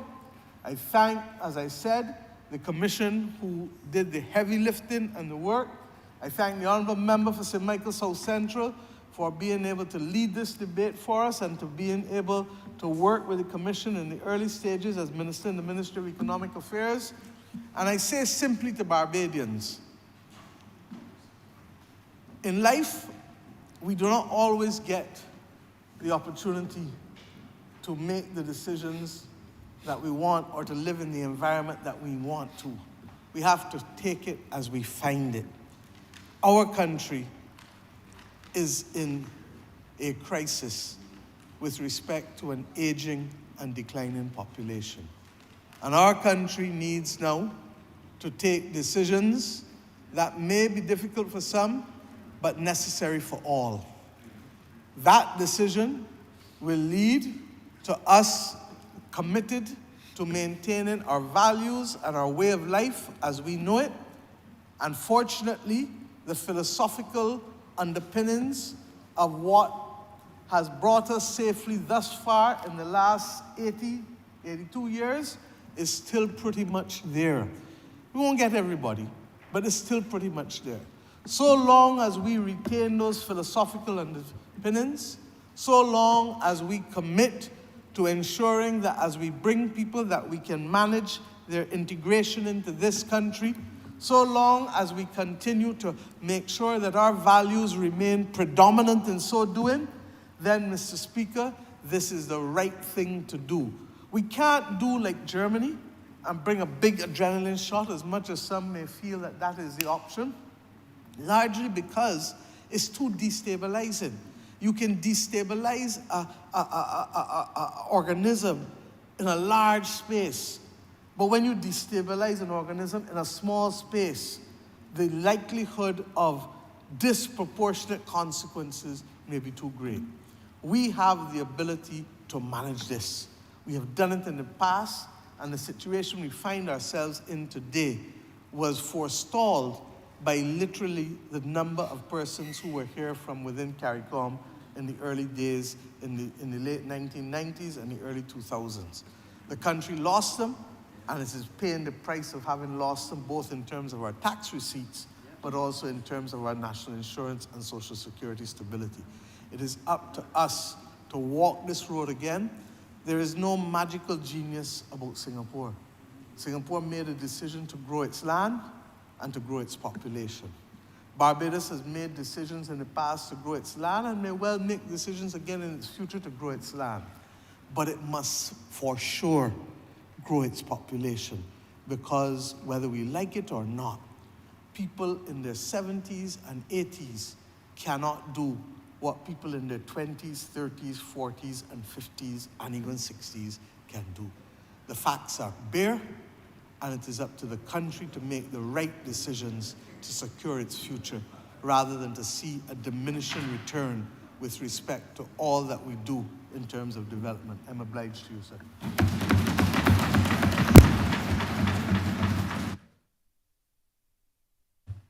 Honourable Mr. Michael South. Thank you very much, Mr. Speaker, sir. I will try not to be extended on this particular speech, but I felt that I too I should raise and lend my voice to what I think is perhaps one of the most important conversations this country would have, even though perhaps the country doesn't recognize how important the conversation is to begin with. Mr. Speaker, sir, it is obvious to me that we need to have a conversation around population and population policy. You know, many people may think that sometimes people think the world is static, like what we had a few hundred years ago is what we still have, or that the changes that have occurred are the changes that are occurring now while the population is indeed changing. It is my opinion that we have to have a policy, sir, to allow us to plan properly for what is to come. Mr. Speaker, sir, the reality is that the world is 2,000 times the size of what it was 12,000 years ago. It is 2,000 times the size of what it was 12,000 years ago. In fact, then the population, they say, was 4 million. And now we are talking in billions. And one would think, given that rate of increase, or that increase in absolute terms, that this would continue forever, that the population would continue to grow forever. But the truth is, sir, the rate of growth had stopped since about 1962, had been declining since about 62, 63. So that we could expect, sir, at some point in time, the world to start seeing reduction in numbers, sir. We know, for example, that Barbados has already started seeing that. In fact, that is what the population study tells us. That, as the Honourable Member for St. Peter said earlier, that we would have thought that we would have had 280, 290,000 people, but the census and other pieces of valuable information, they're telling us the same thing, that the population of Barbados is declining. Sir, this is obviously a cause for us to have some concern, sir. If this growth rate continues to decline, we have to be very concerned about it, sir. The question is, how is this relevant to Barbados and why? How is this question on population relevant to Barbados and why? We know, as I said, that we're declining in absolute terms, but it's the rate of decline, sir, that I think should really concern us. The speed at which this population is declining, sir, is really what should concern us. If you can see declining numbers so clearly from one census to another census, it tells you immediately that the speed rate should offer you some degree of reason to be concerned, sir. And I use the word concern and not alarmed because I think we have enough time to plan. In fact, the reason that we have a population policy before this House that the Honourable Member for St. Michael South Central is leading is because we are planning. And it is in the fact that we are planning, sir, that would allow us to deal with a number of these issues that will present themselves over time, sir. But we have to prepare ourselves for what it is we see coming. We often say in this government, sir, that you should not react to something you ought to have seen coming. A few years ago, sir, when I was doing my master's, sir, and I wrote my dissertation on the elderly, there was a book that I read called The Ticking Time Bomb in relation to how the world was aging. I had, at the time, I wrote a lot about Barbados, but I'd also read a lot then about countries like Bangladesh and so on, sir, and what it meant for those countries. At the time, it almost seemed as if Barbados had time.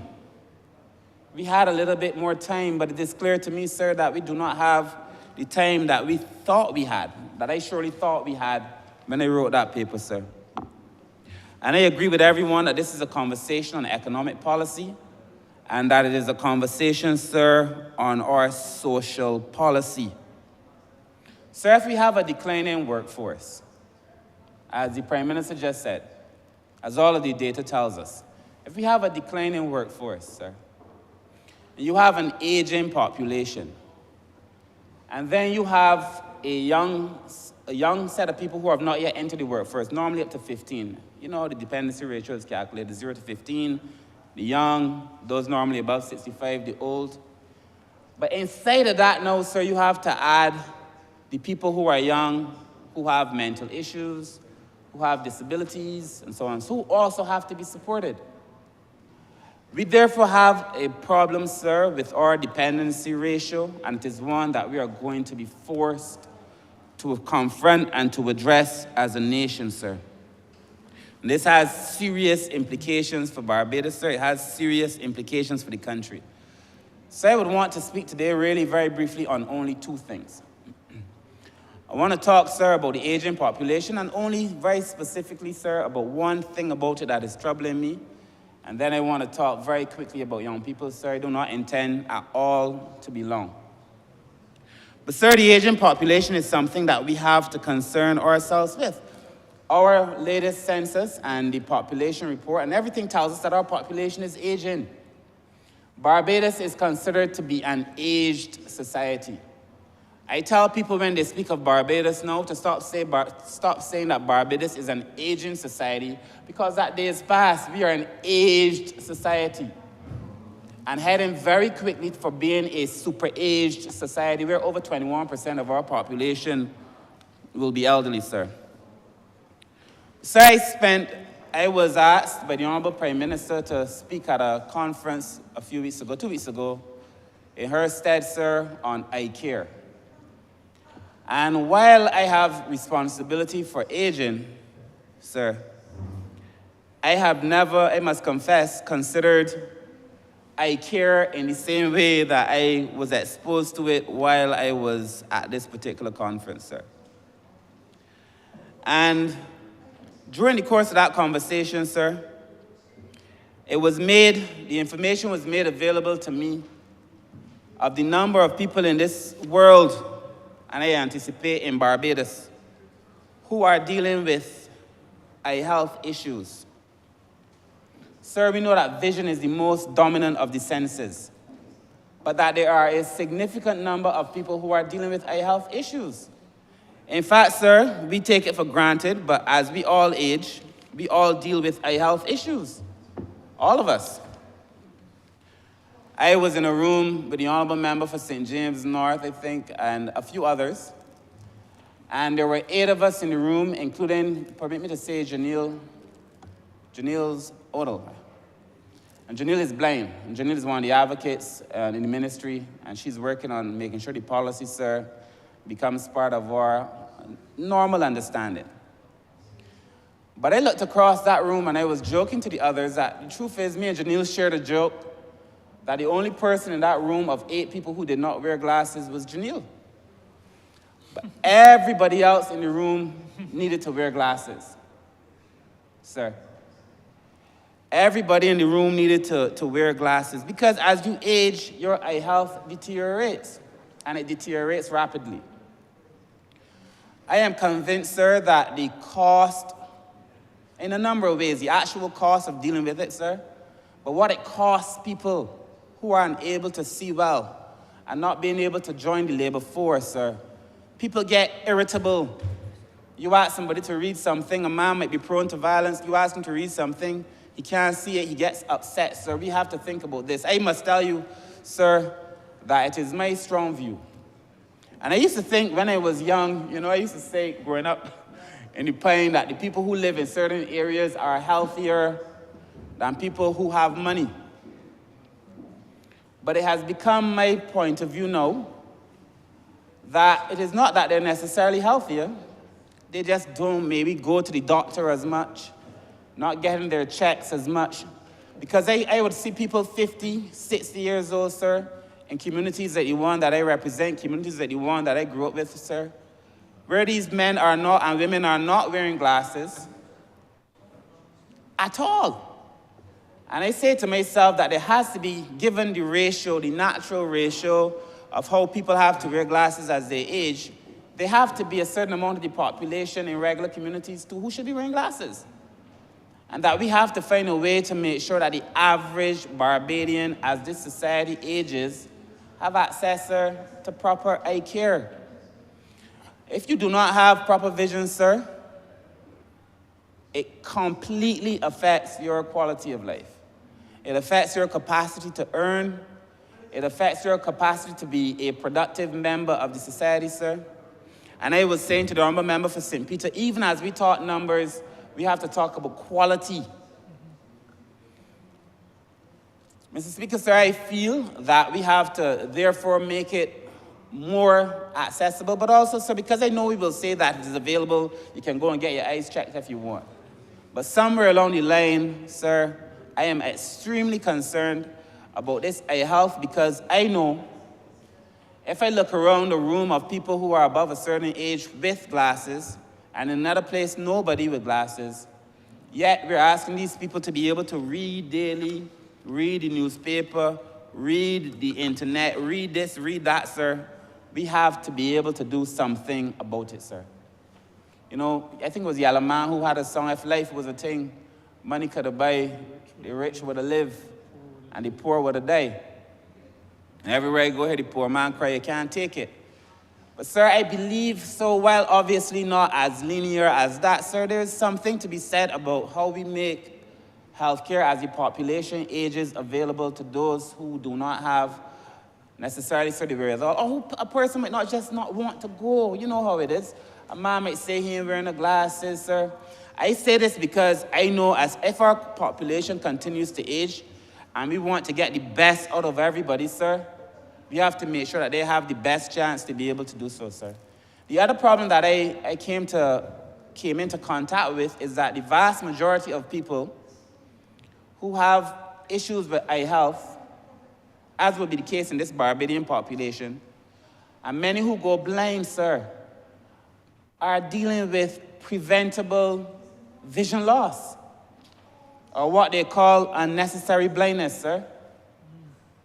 That a lot of people who go blind are dealing with unnecessary blindness because some people refuse, sir, to want to go to the doctor. Sir, when I was growing up, there was a man, a very nice man, in the community that I grew up in. He was a diabetic, a bad diabetic. Everybody knew he was a diabetic.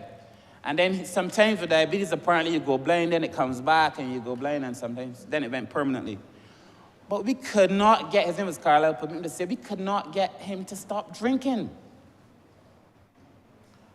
And even though he was dealing with what clearly was preventable, the process of adapting behavior to save his own vision was too much.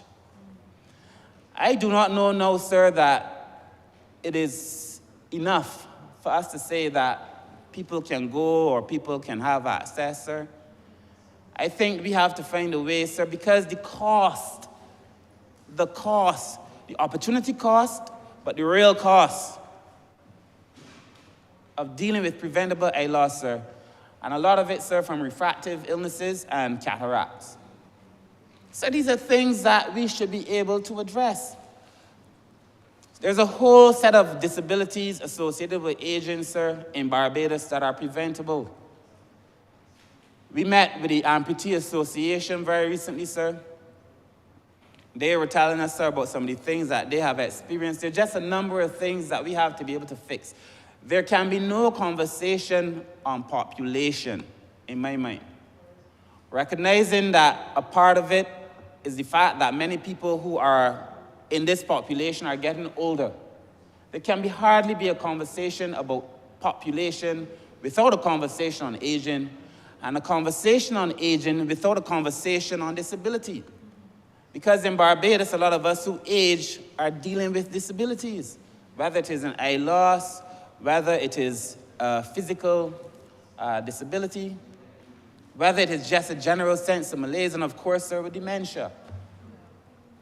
I concern myself with this, sir, because I know we're going to have to deal with it one way or the other, sir. In this policy too, sir, on my second point, the policy goal number 1 speaks to ensuring a population size sufficient to grow and sustain adequate levels of care, productivity, labor force participation, sir.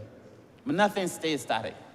Sir, I believe the issues that we are having now with our young people, sir, requires a different approach, not only from the government, but we also have to change. But I read very recently, sir, Hilary Beckles, sir, he was suggesting that the university has to offer a different perspective on helping us manage some of our social problems. Universities are gauged by their capacity to offer new knowledge. In societies like Barbadian society, sir, in small island developing states, the university has to be involved in helping us solve our social problems. It has to be. But also, sir, the church has to be involved in helping us solve our social problems, the private sector, everyone. This situation that we are facing, sir, I know people are very concerned about the violence, sir. I am very concerned about the violence too. But I would say to you, sir, that in my opinion, the violence is the worst manifestation of something that we are dealing with on a lot of different levels. Our inability to care about other people, sir. You know, as our population ages, there was a time when we believed that the younger people in the household were responsible, sir, that they had a duty to look after the older people. Our population is aging, sir, so we have more older people. But the people, the younger people, do not see it as their responsibility to care for them. So it's more of a burden now on the state. But it's that lack of care, sir, it is pervasive. You hear conversations between, and sir, when you look at a lot of the murders, sir, especially in the last year, this last year, sir, it is a lot of it, not all of it.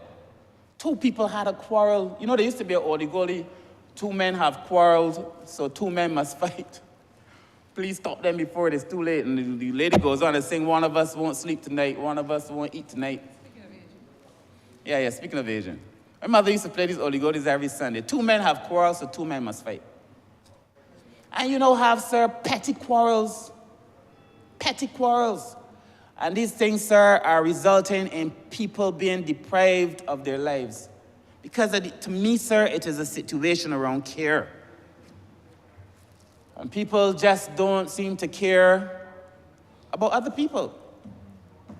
And so, you know, I tell my daughter now is at the age where she goes out, I say, listen, if you bounce anybody, my darling, please say, I am sorry real quick. I know, sir, if I do anything, I offer drinks quick. Let me buy you back a drink. Quick. Because that is what's happening now, sir.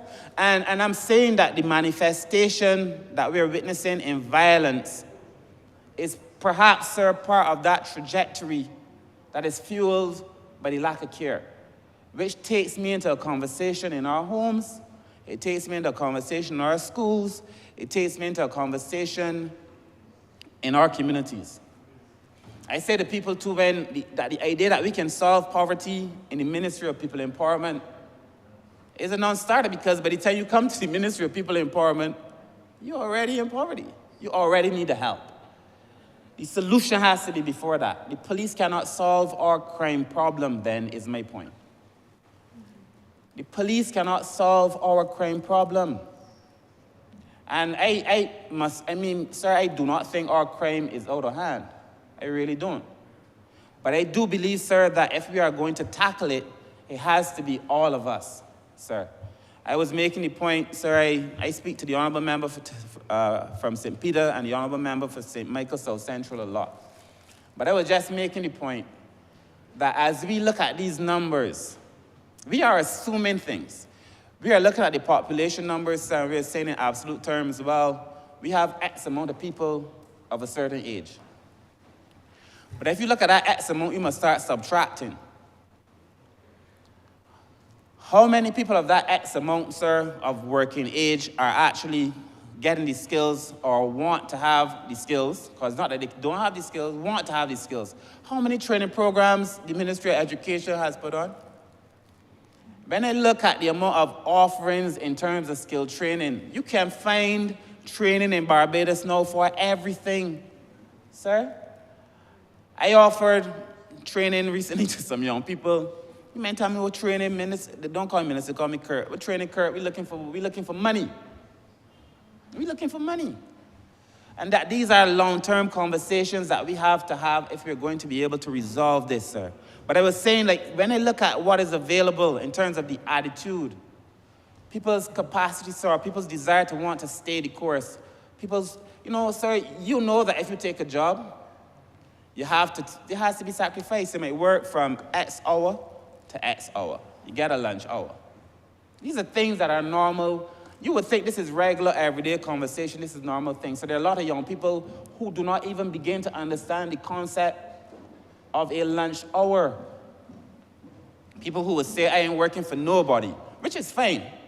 If it means that you want to go and work for yourself, if it means that you want to be an entrepreneur, but if it means that you don't want to work at all, when we look at that working age population, sir, even that dwindles. And therefore, I suspect, sir, that we are going to have a lot of problems, sir, with aging. Aging, in my mind, is going to be the most difficult challenge before this country, because our population is aging and because simultaneously the mechanisms of care that existed for them no longer exist. And the situation with our young people, sir, because a lot of the young people, sir, need to have a different conversation. It is impossible for me, and this is probably where I divert from some. It is impossible for me in clear conscience to write off anybody, sir. There's some for whom, obviously, in a group, you will see some and you can't work with them. But there's some, sir, that I cannot bring it in myself to write them off. Because many of us are only in this place because a teacher believed in us. Somebody in the community believed in us. Maybe somebody in the political arena saw something in us. There is something inside everyone, sir. And we have a responsibility, I think, as a nation, to try to find it. To try to find it. They say, not all that glitters is gold. That is true. But not all that is gold glitters either. And that there is, in my view, sir, a number of young people in this country, sir, who just, with the adequate support systems, and we have to do it because the population policy is telling us that we want to produce people, sir, in Goal 1 to ensure we have a population size sufficient to grow and sustain adequate levels of care, productivity, and labor force participation. If you want that, sir, there's no way you can have that if you are excluding the young people, sir. We have to find new tools to be able to address some of these old problems. Because the old problems are manifesting themselves now in new ways, sir. In new ways. So I could speak at length, and I won't, sir, because I really want it to be brief. I can speak at length, sir, on this matter, but it is clear to me, sir, that on aging and in terms of youth, we're going to have issues, sir. Mr. Speaker, sir, in our elderly policy, we discussed a number of things, including housing. The Honourable Prime Minister just spoke that in this year's estimates, the ministry was given monies to build out facilities. We've been actively going across the country looking at different spaces, sir. I think we've identified a place, and very soon we'll be taking a paper to Cabinet and hopefully thereafter constructing a facility, sir, to allow for daycare for the elderly, sir. I would like to have 2 facilities to start off. One, sir, we were starting in the east because we already have a space at Sterling, and one closer to town. But I also want to have one, sir, quickly thereafter in the north, and one in Christchurch, just to begin with. And I think it is going to be important that we build these facilities, sir, because obviously, if I say to you that the mechanisms of care that we thought we could rely on no longer exist, the state is going to have to play that role. But here's the dilemma. Eventually, even the aging increase will plateau, and then it will decrease because we have less and less people. If you overbuild facilities, as they have done in some places in Japan, if you overbuild, then once the decline starts to happen, you have a whole set of facilities, and you won't have people to fill those facilities. It's part of the planning process. So we have to plan carefully, we have to plan thoroughly, we have to plan using the data, sir. I believe, sir, that the international statistics tell us, sir, that when we look at aging, there is so much opportunity, either in terms of people's capacity to consume, because the older population generally has access to more resources. So to be able to be consumers, but we also have to look at older people as producers. This population study tells me, sir, that we're going to have to find ways for older people to be part of the economy. So that's what they call their silver economy. To allow older people, sir, to be in the population, sir, but not to be seen as a burden. For persons with disabilities, sir, to be in this conversation, sir, but not to be seen as a burden, sir. Mr. Speaker, sir, I recently got my first official pair of readers. Officially. I bought a pair. I bought, you know, they sell them cheap in these stores. I bought a 1.25 one time. I know the numbers. I didn't even know what they meant. A 1, a 1.25, a 1.75. I officially got my first pair, sir, of readers. And it is because as you age, you naturally become farsighted. That is where you see, don't mind men that trying to hold on in the pretense that they could maintain youth forever. Nobody drinks from the fountain of youth outside of these fantasy movies. You see people, sir, reading their things because you become, it's called presbyopia. You become farsighted as you age. Not Prescott, you're probably the only person drinking from the fountain of youth. Forgive me, sir. But I'm saying you become farsighted as you age, sir. And all of us are going to have to deal with that. All of us. I, sir, as I said, sir, recently got my first pair of glasses, and, you know, my fear, and I wonder if this is the fear that the men in my constituency and other places are having, because I know, given the statistics across the world, I know when I look across a room of other people that people are in glasses. I know that the amount of people I see on the street that are not wearing glasses is too small. The math, as they say, sir, is not mathing. Because it can't be that the average percentage is X high and in certain places is lower. That just doesn't make sense. So I believe that we have to, and I will do it, start talking to some more community people, sir, about the necessity, sir, to be able to wear glasses. And to wear glasses because it allows you to see. Sir, you know, people sometimes get irritable and want to fight and think when they feel like you push them in a corner. You tell a man, sir, about going to the doctor sometimes, he may get cruel. I have a constituent, sir. I don't know if he's listening. He's my dear, dear old friend, dear friend, dear friend. As some people become when you become an MP. And one day he and I were having a conversation. So I just feel this conversation about healthcare, as people get older, has to be part of our population conversation. We were having a conversation. And he told me that lately here, he's now probably like in his 60s. Lately here, he said, as I turn 60-something, I find when I drink Guinness, I have become allergic to Guinness. And when I drink Guinness, my nose bleeds, because he's now developed an allergy. I said, my man, I don't know that this is any allergy, as I think you perhaps had consumed too much Guinness. But as you get older, that which your body could tolerate, it can no longer tolerate. My man, you need to go and see a doctor, because this is obviously a deeper problem than you think. You know, he was trying to convince me that it was an allergy. Even as I left the conversation, I couldn't convince him to go and see a doctor. And there's a lot of people in our society, sir, like that. And these things have a cost. And therefore, sir, I believe as we discuss the population policy,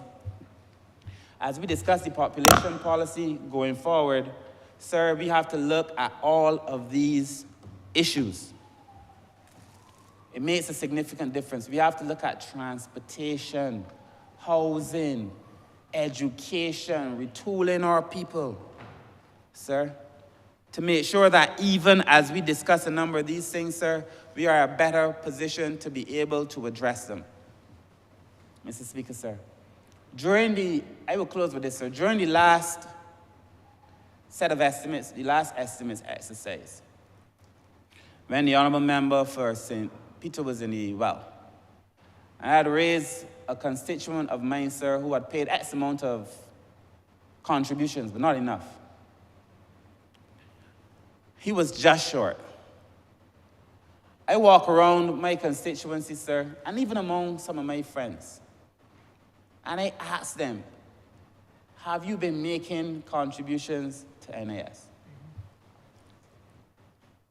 Sir, a large amount of them, sir, not making any contribution whatsoever to national insurance. I have a very good friend who most of my colleagues know, who goes with me everywhere. He would tell you that from the time we started hanging out, I was saying to him, my man, put something in the NIS. You're not getting any younger. Because at the end of the day, sir, when you get a certain age, you depend on those funds to be able to get you past the mark. You depend on those funds, sir, to be able to help you to live. If I say to you that we're getting older, we're having less children, and then the ones that we're having, sir, we need to work with them to make sure that they're productive, it means that we have an even larger space. So the conversation is not about NAS having money for NAS' sake. The conversation is about us being able to support an aging population. The conversation is about us being able to support an aging population. Sir, I spoke on this matter when the Honourable Member for St. Peter was in the firing line. And the comments, sir, I read the comments, sir. This is not for me. Sir, I with all of my heart, even if I were not in this place, if I were somewhere else, I would tell Barbadians that one of the most important conversations we can have is on aging. And I would tell Barbadians that one of the most important parts of that conversation is about putting down something to make sure that they can live. Sir, a lot of older people would tell you, as I said earlier, that the younger people just are not caring for them. They got to care for themselves. And that is the conversation we have to have, sir. So on this population policy, sir, I wish to offer my fullest support.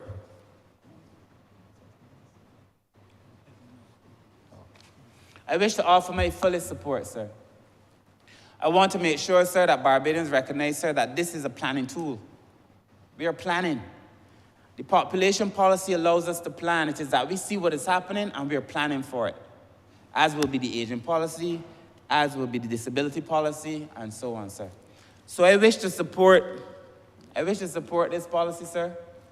I give it my fullest support, sir, just as a Barbadian, but I also give it my fullest support, sir, as the minister responsible for aging. And I commend the work, the good work that is being done by the Honourable Member for St. Michael South Central and all of the team, sir, who has worked to make sure this is possible. Thank you.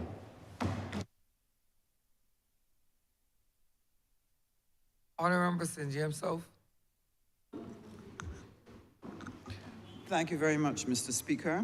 I want to start by congratulating the speakers who've gone before me, who've spoken so ably about the crisis that we're facing as a result of population policy. And the reason why I consider it important to share in this debate is because deep in my heart, I have a deep commitment for us being able to build a republic, a country that works, a country that prospers. And the Honourable Member for St. Michael Northeast can tell you that there are 3 or 4 different crises in the world, each one capable of toppling the prosperity of this country if it's not properly handled or managed. In the past, we've spoken about the impact of climate crisis, the impact it will have on food and availability of water. We've spoken about the impact of climatic events that could wipe us out in one night. If the global financial architecture remains unchanged, it will be difficult for us to move forward as a country. And the fourth is this population crisis. And has been so ably mentioned by the other speakers in terms of the numbers that affect us. This population crisis is going to make it difficult for us to create a viable society where people can create a decent living for their families. Now, we've heard that we are at 270,000 people. And as I've shared on other occasions in this chamber, the number of people that you have actually working matters to the cost of living. If you have 1 million people, sir, and you have to build a hospital or you have to build an airport, you have more people sharing the tax burden of providing that hospital or providing that airport. If you're only 270,000 people, then the tax burden becomes heavier because you have fewer people who are actually carrying the cost of the provision of goods and services. And therefore, it cannot be too strongly put what this imbalance in our demographic is going to do to us if we do not very quickly start putting things in place to address our population crisis. We will have spoken about the fact that you will have insufficient contributions to your NIS. That will collapse. But a government that is forward-thinking, that cares, that is competent, will start and make the necessary adjustments. And that's what we did a couple of years back when we made adjustments to the NIS, and we alerted the people that as we go forward, as the dynamics change, if we have to keep making adjustments, we will do so because it's important to keep the NIS solvent. The imbalance in the population, we were told, will impact on tax revenues simply because you have more than half of your people by 2050 will be over the age of 60. And therefore, the working population that we have to work with is going to be extremely limited. Of the 139,000 that would be left, most of those, about 40,000 of those are going to be children. So you're going to have something like 95,000 people who are going to work. Now, here is the additional crisis. If you have 95,000 who are working, and the majority of them are in low-wage jobs, then you will never generate sufficient economic activity to grow the economy. You will not generate sufficient consumption to fuel new enterprises that will provide jobs for the young. You're not going to trigger sufficient income to be able to give government its tax revenues to support the services that we've taken for granted for so long. And therefore, one of the issues that would be relevant to us in dealing with the population crisis is found in the vision and plan of this government for this country in terms of what we're seeking to do in terms of economic growth.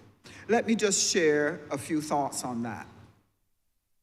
While the quantity of persons is important to this process, it is the quality of the individual that matters.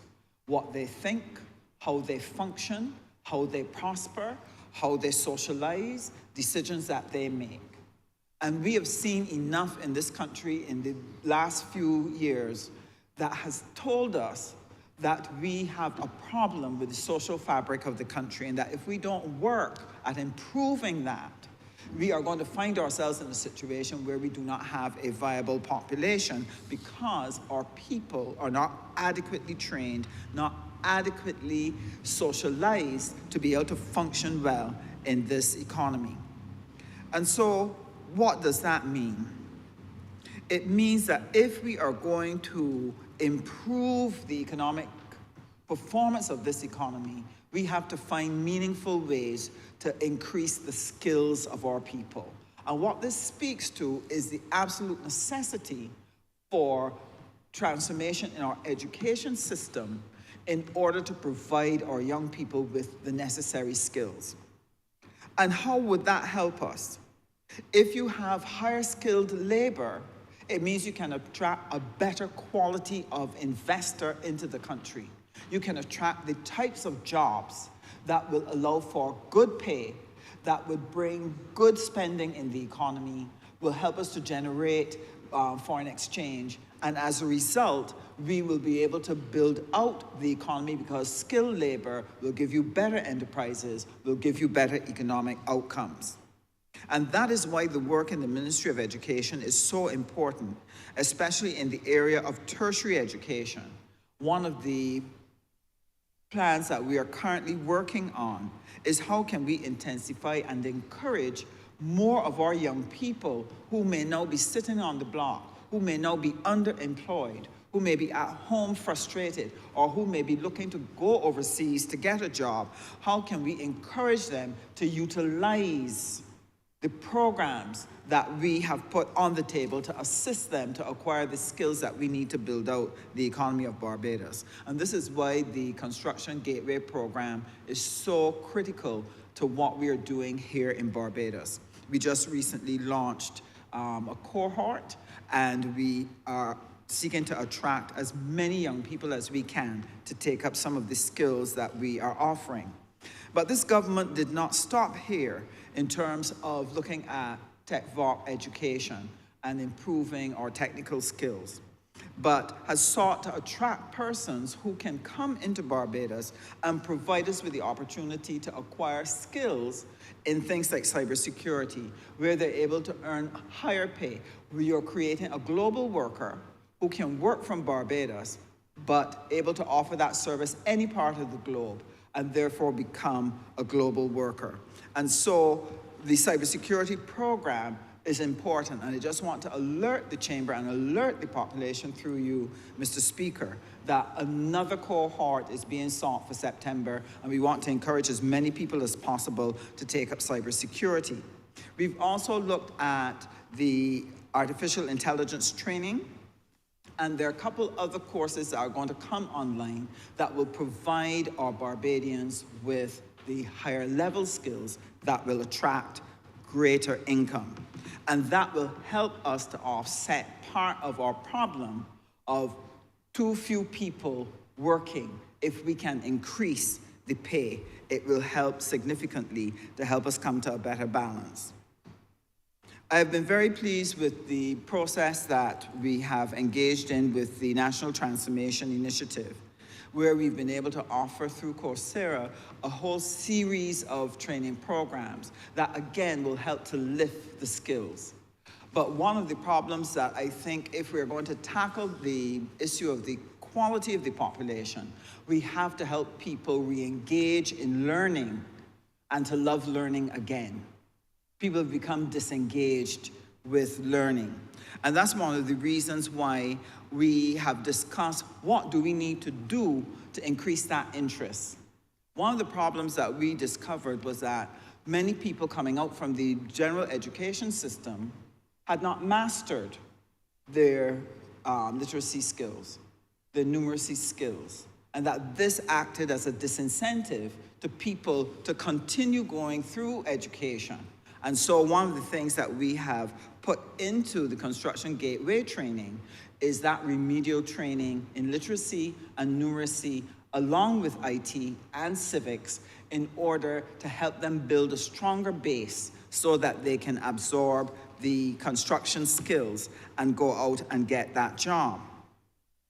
So quality of the population matters, and the Ministry of Education is doing its part under the leadership of the Honourable Member for St. Philip West to bring the necessary transformation that will give us the base from which we are going to build our republic. But there is an underlying philosophy that needs to underpin the building out of our republic, and it is taking a different look at how economics can work. In economics, we've been told a lot about the economics of scarcity. And this is generally a man-made situation, where if there's scarcity of any product or any resource or material, and lots of people are demanding it, the seller recognizes, here's an opportunity for me to make more money, so I'm going to raise my price. And what does that do? People, and channels it into a few hands who are in the lovely, wonderful position of having that scarce resource. But what does that mean, sir? It means that if I normally pay $200 for an item, and it suddenly jumps to $400, it means that the $200 extra that I have to add, now somebody else is deprived of that particular spending. So what the economics of scarcity does, when people use scarcity to keep raising the price, it keeps destabilizing the enterprises within the system. And this results in loss of jobs, and it affects the economy significantly. So what is an alternative approach that we can use if we're going to build out quality populations? The first thing I believe that is important is that each person has to be able to discover and develop their potential.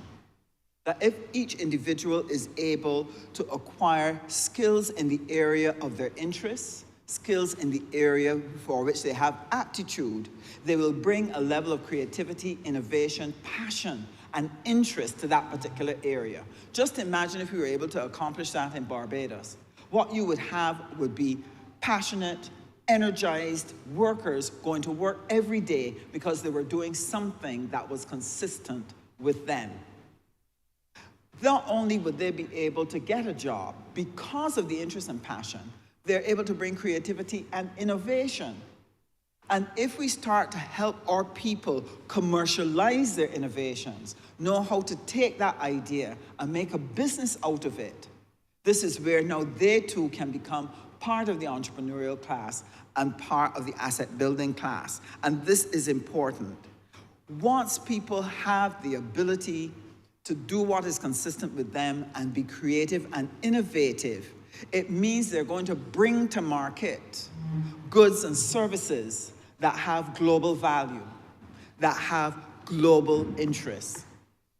It means, sir, that as those people operate, the enterprises will grow strong and be able to do more export. If we could accomplish that in Barbados, our economy would grow. That economics of abundance, where people are using their creativity to create goods and services and generate jobs because of it. It means, sir, that people being able to work, producing money, developing assets, earning from their entrepreneurial talents, now can increase their consumption. And that increased consumption will again lead to the growth of more and more enterprises. And therefore, if Barbados is going to tap into a system such as that, where we are able to produce people who can bring innovation to the marketplace, it means that we have to have that revolution in how we're doing our education, how we're doing our technical and vocational training. And that is where the work is for the tertiary level students and the tertiary level institutions.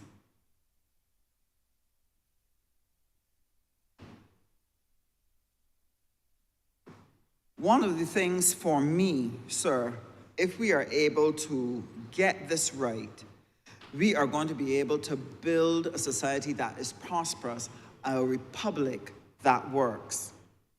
But the other half of that equation isn't just the opportunities we're going to give to our young people through training. It is what will happen to our aged population. In my own constituency, I have 11,000 people, and of those, close to 6,000 are over the age of 50. And that is a worrisome thing, sir, because their families are small, their children are living overseas, and it's difficult. Their care is difficult as they get older, as they become enfeebled, as they become unable to work, to go to the supermarket, to wash, to clean the house, things like that. And so, one of the things that Barbados has to look at, and I want to thank the Honourable Member for St. Michael South, who spoke about the care for the elderly and the importance of re-engaging some of the seniors into work and providing services for them that would allow them to be able to re-engage in the economy. That means that we have to look at how we're going to build out our silver economy. The elderly need a set of services and goods provided to them in such a way that those goods and services are within their reach, within their means, and is delivered to the quality level that allows them to be able to comfortably live in their homes. And therefore, it is important that we look at how we are going to respond to the opportunities in the silver economy. This means that we have to turn the attention of our entrepreneurs to start and examine this special group and look to see how they are going to adjust what they are doing in order to service this group, because there are opportunities there for work, for building prosperity, serving within the silver economy. Areas such as health care, their food and diet, their need for exercise, being able to conduct business, their need for recreation, the need for care and respite facilities, the need for financial services. All of these are going to be important if we're going to properly serve the silver economy.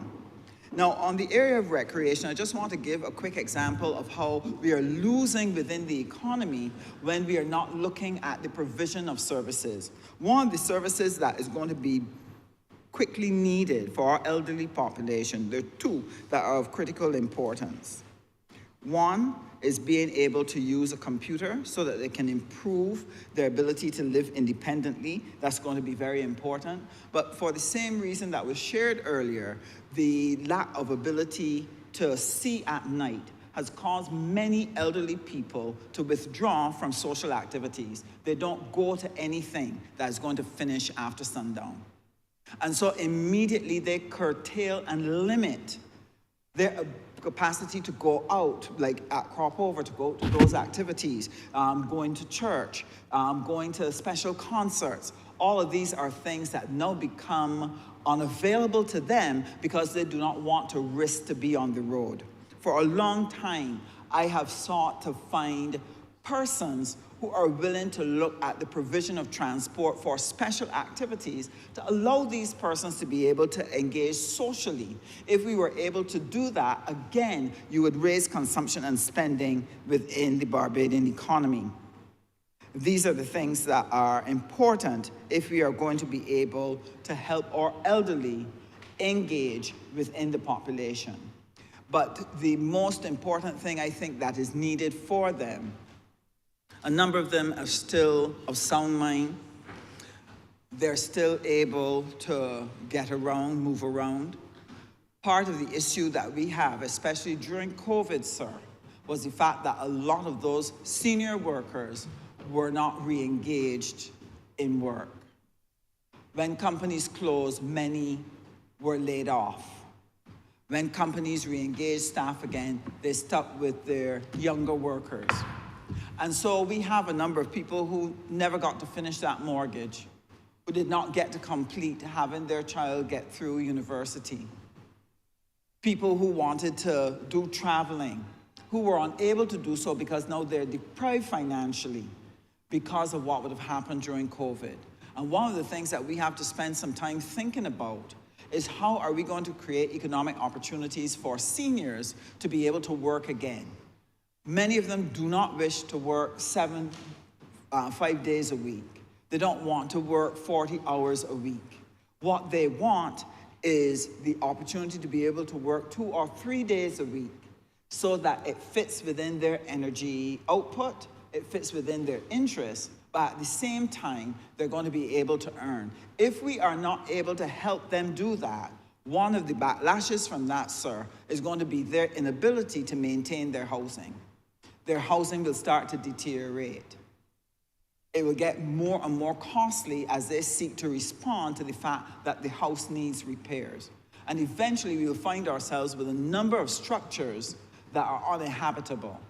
We'll find ourselves with a huge bill trying to rehouse seniors because we did not find the mechanism to help them re-engage in activities where they could earn some money, not every single day, but at a pace that they could manage, but would make a difference to their income. And so, sir, I want to close by saying our republic needs to meet the needs of everyone.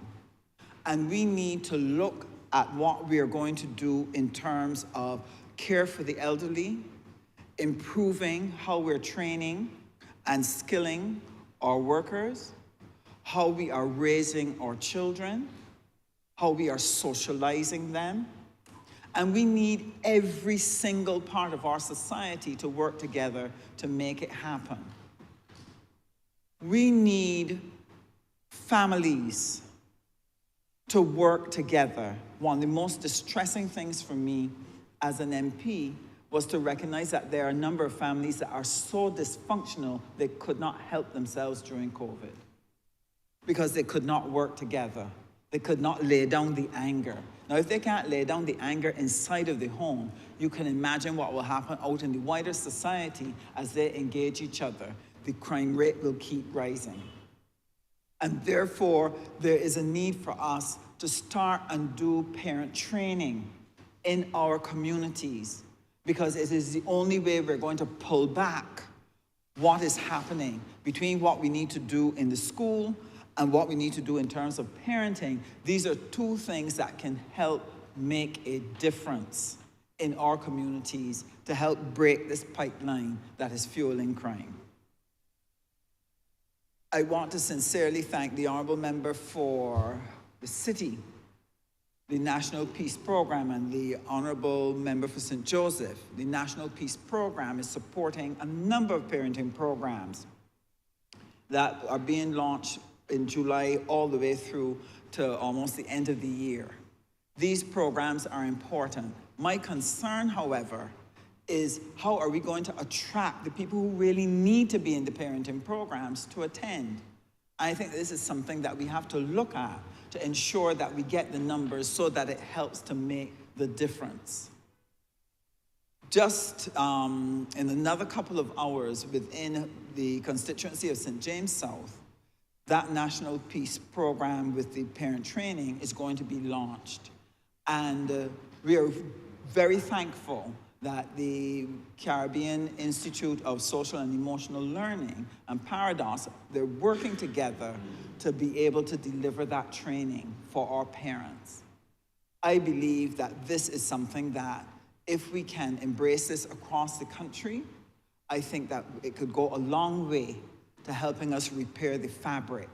Because right now, there are some parents who are not capable of rebuilding the fabric because they themselves were never properly parented. So, Mr. Speaker, I just want to thank you for the opportunity to have shared in this debate, and I want to congratulate the Honourable Member for St. Michael South Central for piloting the bill and the speakers who have shared, and let us continue to work together to build a better republic, build a better Barbados in which our families can live and prosper and our seniors can live in security and peace. Honourable Member St. James North. Thank you, Mr. Speaker. I rise to join and contribute to this debate, which, as The Honourable Member for St. Michael South said it's not, he didn't use these words, one of these sexy debates, but which is really an important, very important and significant debate to our socio and economic and cultural development. When I was a young boy,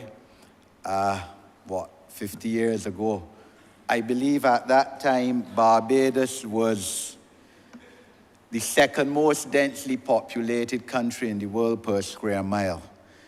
It is no longer that. It is, I think, way down, probably about the 19th most or around there. And that's as a result of what we've heard repeatedly throughout this debate, that our growth rate within the last 50 years has been very low. In fact, it's the lowest population growth rate in CARICOM. And our population has grown only by 16.5% in the last 60 years. We've heard as well, of course, that our fertility rates have remained below replacement rate since 1980, I believe is now estimated to be 1.9 per person, as when the replacement rate to keep the population at the same level even is 2.1 per child. And what is even more concerning, of course, is that over the next 30 years, our dependency ratio, or ratio of young people of working age who will be looking after senior citizens, is expected to grow to nearly 2 dependents per person of working age. This is an issue, Mr. Speaker, that not only besets Barbados as a problem, but the whole world, at least most of the world, I should say, not the whole world. And it is especially so in the developed world, the so-called richer countries, the OECD countries of the world. And in fact, The Economist magazine, in its edition of May 25th this year, less than 2 months ago, in an article entitled, "Can Rich Countries Spend Their Way Out of a Baby Shortage?"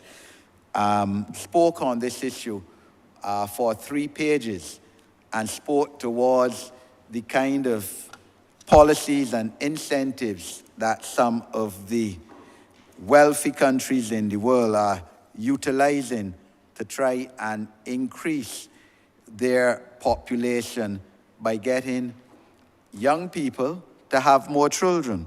So in fact, France, since this century, has dispersed 3.5 to 4% of its GDP a year on a mixture of handouts to young people, to couples, tax break services, to try to increase its population. The Nordic countries, as we know, combine a lengthy maternity period, up to 1 year, I believe, even more, in Sweden or Finland, with getting generous child care. And of course, some European countries combine that with a paternity leave as well. China, of course, there are provinces in China which are offering newly married couples a lump sum, but only if the bride is below age 25. In other words, their philosophy is the younger the bride is, the more children the couple will have. And in Russia, women who have a child before they turn 25 will be exempt from income tax payment. And Hungary offers a similar benefit to mothers who have their first child before age 30. So these are all areas of policy decisive making that countries in Europe are seeking to increase their population by baby boom. In United States, there's a non-profit organization which pays women $7,500 from the time of pregnancy to the first birthday of the child. So it is not only Barbados that this issue is, on the minds of legislators and policymakers. I commend the scripters and those who were party to the creation of this policy. I would have met with them when I was Minister of Home Affairs for a whole day session. And I know the Honourable Member for St. Michael South Central was in attendance as well. They have, and it's significant, and the Honourable Prime Minister mentioned that, they have not put a figure on what they perceive or imagine to be a reasonable population size of Barbados. Right now, the census is saying is about 269,000, having declined. But clearly, there are now many countries in the world that are just above the size of Barbados, which has much larger populations. Issues, the study though does propose issues such as widening our citizenship criteria, or rather citizenship possibilities, by bringing it down. Right now, as we all know, an individual is only entitled to Barbados citizenship by descent if either of their parents are Barbadian, but bringing it down to grandchildren and possibly great-grandchildren, as we heard the Honourable Prime Minister say. And this has been mooted and thought of since I was Minister of Home Affairs, and that is now 4 years plus ago. Even now, sir, it is so serious that even now, I still get emails and WhatsApps as to whether, from people, Barbadians living overseas, as to whether their children are entitled to, their grandchildren are entitled to Barbados citizenship yet. So it's something that we need to move on. I know that the Honourable Member for Christchurch East has promised, especially recently, a new immigration bill which will address these issues. And I believe he understands the urgency of dealing with this situation. When I travel to our missions in England and New York, for example, as I'm sure other members of Parliament and ministers do, the issue is raised by the missions and as to the number of Barbadians residing in those jurisdictions to which they cater for, obviously, who ask and inquire about this issue, whether directly to the missions or at town hall meetings when Barbadians in authority visit. So it's something that I think is definitely required by our diaspora, and as a means to widen our Barbadian population and certainly citizenship. And we all know that the gathering is on again next year, having been unavoidably aborted in 2020 when COVID came upon us. And I believe that will be an opportune time for us to have new immigration legislation in place and policy so that we can offer the children, the descendants of Barbadian citizens beyond their children citizenship of Barbados. We have to, of course, encourage repatriation of Barbadians and stem our brain drain. And I know that that's not such an easy task, Mr. Speaker, Because the whole profile of individuals is to travel and seek what they consider better opportunities outside of their country. And, but obviously if we make Barbados more attractive to young persons especially, we will get more Barbadians coming back home rather than wanting to stay in the northern hemisphere. The fact of the matter, sir, though, is that we have many people who are not born in Barbados residing in Barbados too, because the United Nations estimates that 12% of our resident population here in Barbados are immigrants, are people who came to Barbados, mainly from other Caribbean countries, more women than men, 55% being female, and 75% being of working age, generally between ages 15 and 64 years old.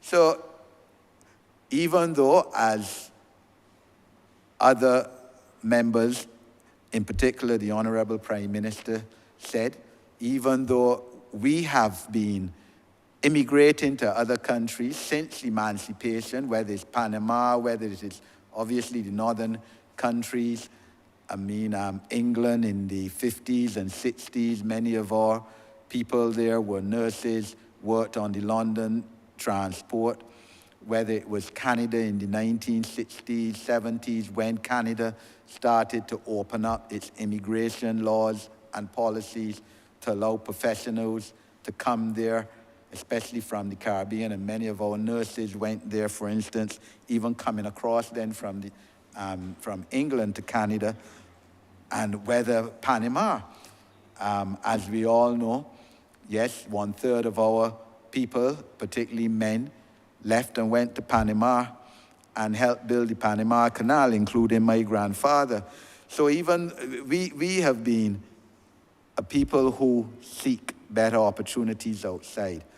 And therefore, quite honestly, it was extremely disappointing to me, and I say it again, as I've said in this parliament before, for me to be in parliament as an opposition MP and see the policies of the previous Democratic Labour Party government during the last decade, in which they intentionally had a policy of sending out people who were contributing to this society, to our economy, and sending them back, especially to other CARICOM countries such as Guyana and Jamaica. Ever so welcome wait for a call by the late Prime Minister, then Prime Minister, and of course followed on by his successor Prime Minister too.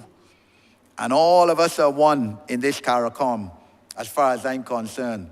Slave ship just let some of us off here in Barbados, some of us off in St. Vincent, and some off in Trinidad, but we all came from the same place.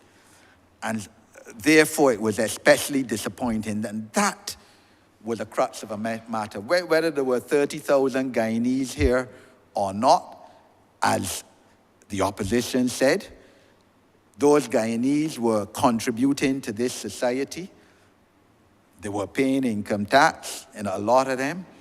They were spending money. In fact, many business people around Barbados said that their businesses went under as a result of the policy of the last Democratic Labour Party government to send home Guyanese and Jamaicans, because they were the people supporting their businesses. Businesses in Fairchild Street, for example, especially on a weekend. So, look, we know that there is a sector of xenophobia. That is the word that was used by former Deputy Prime Minister, Barbarians or some Barbarians when it comes to allowing or the idea of people coming into Barbados, especially from other CARICOM countries. But it has to be understood that an increased population in Barbados, an increased productive population that is working, of working age and skilled, will increase the economy of this country, will increase the GDP of this country, and will make life better for everyone, including Barbadians who live here all their life and who are born here. And that we have to have an open view of this issue. It cannot be a myopic view if we want to move to the next level. It is estimated that the number of immigrants from Barbados, people leaving right now, still exceeds the number of immigrants entering Barbados on an annual basis by, on average, about 400 persons a year. So it is not a troubling situation, and we have to of more skilled persons coming in this country, more people trained, for example, in some of the areas that we have identified as areas in animation and specialty rums and pharmaceuticals and biotech industries and energy and renewable ICT. And those are areas that we need skills in this country, and we have to be open about it. Another way, of course, and people, of course, that have the resources and capacity to invest in our country and in our future, and also has to be encouraged as well. Therefore, I look forward in anticipation for a debate on the immigration legislation. I know that the Honourable Prime Minister has said that that legislation, as is the recent bent of Cabinet and Parliament, will go before one of the select committees of Parliament which were formed last year for wider public consultation. We had some consultations, I believe, earlier. I know the Population Commission had consultations as well, because I attended a meeting last year, a town hall meeting, that was held at Alexandra School. The issue, though, Mr. Speaker, is that it was disappointing that many more Barbarians did not attend and participate in these town hall meetings. And this is a problem, that this government has been extremely transparent and accountable, much more so than any previous government, giving our people the opportunity to input, but our people largely don't take up the opportunity. And then when you pass the legislation, when you pass the policy, and something happens that affects them, you then get a big lot of noise and long talk. And I urge Barbarians to come out more in this participatory democracy that this government has created and is seeking to further, and have a say in these issues that would affect us. The issue has come up as to a fear among Barbarians that more people in this country will put harder work on our infrastructure, on our public utility network and transportation, and our water supply, and our health and educational services. Even though that is clearly a challenge, as I said, sir, when more productive people are in Barbados, our economy will grow. One of the challenges will be to ensure that these people of working age and who are working pay the income tax and pay the NIS. And that is very important, because there are too many people that feel that they are doing well by cheating government and not paying income tax. I came across a person the other day, sir, who gladly told me makes about $10,000 a month in one of the trades. I wouldn't say which trade, because I don't want any identification of the person. But he doesn't pay any income tax, doesn't pay any NIS. In other words, he making more than my parliamentary salary, but not paying any income tax or NIS. No, the government authorities have to tackle this issue. And it will be interesting to know from the NIS department, by whatever name called Social Security Services, to know since the adjustment and change and making it easier for people to pay NIS and to pay by installments as the work, let's say these 2 months to pay in then, but the month they don't pay, don't have to pay in.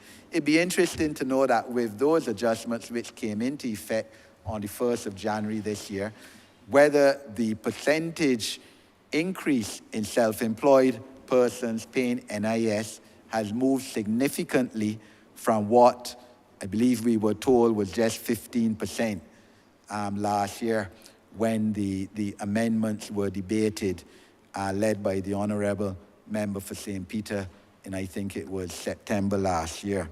Because a dent has to be made, and people need to understand that they need to pay the income tax and the NIS, because you can't want all the social services, free education, free healthcare, or you want all the roads repaired, street lights, any house that licked down the roof off during burial or else repaired by government, even if you have the money to repair it, fishing boats now to get repaired, but you don't contribute to the gross, to the income tax and to the NIS. So this is a challenge that will have to be looked at once we're bringing in more people. But I have no fear about the overextension of our educational and healthcare system and our infrastructure and public utilities, because I believe that as we grow, all of those would be looked after with more money in our economy. The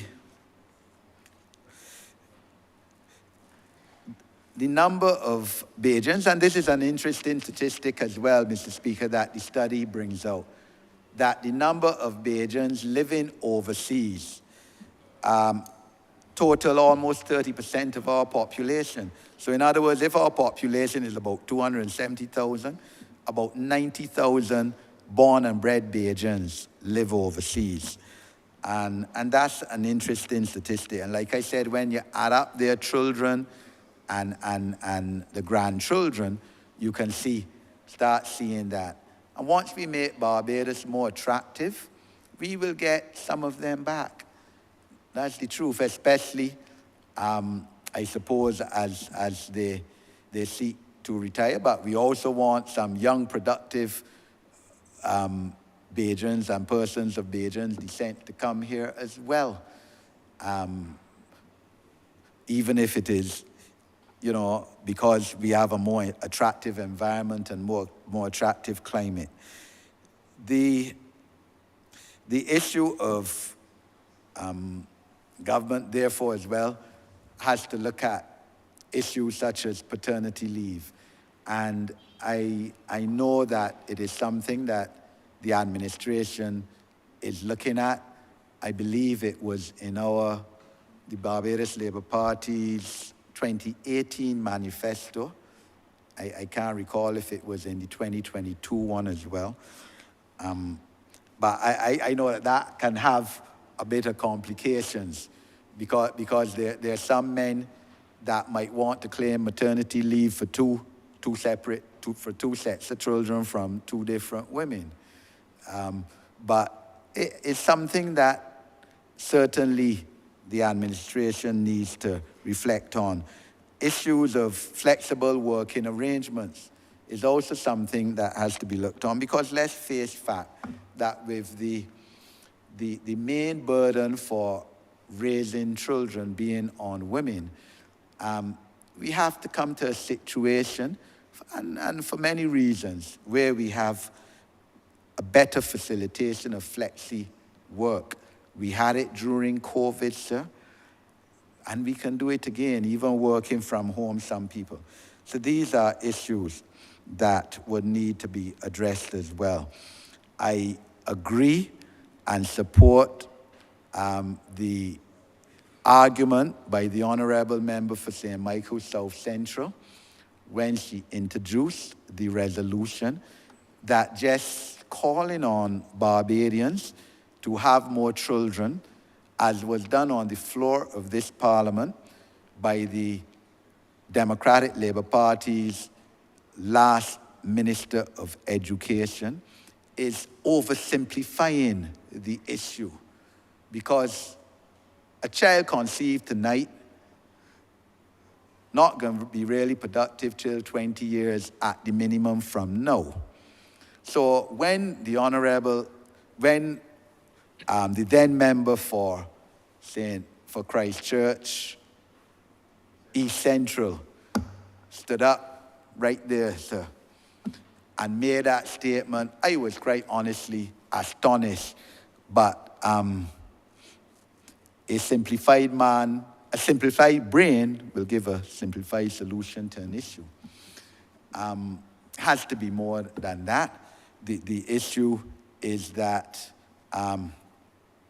there are a lot of women who may be, I don't even want to say below the poverty line, but living in economic circumstances that are not the best, who will ask the question, but how now you're asking me to get more children, so who can help me pay for them? And then we all know that a lot of women who may be in better economic circumstances and in professions and advancing their careers don't get more than 2 children. 1, if any, and a lot none. That is their right, of course. So again, quite honestly, when a member of the last Democratic Labour Party Parliament made a statement about women who didn't have children, again, I was astonished. And in this Parliament, when she was sitting in the chair you're now sitting, Mr. Speaker, in her capacity as Deputy Chair, I chided her, because that is a foolish statement too, right?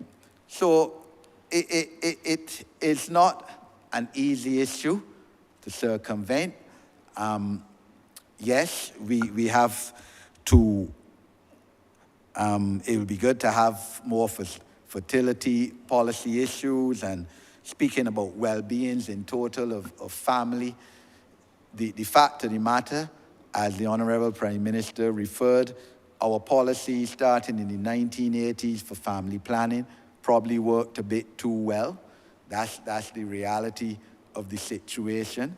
And of course, in the early 1980s, we brought in on the floor of this Parliament termination of pregnancy legislation, something which I wholeheartedly support, because a woman has to have the right to determine her sexual and reproductive health and to determine what she wants to do with her body.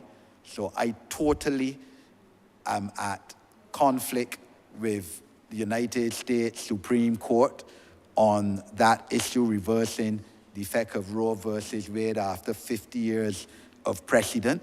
But that is the United States, sir, and there are other CARICOM countries that still decriminalize abortion, but I will have none of that, sir. A woman has to have the right over her own body and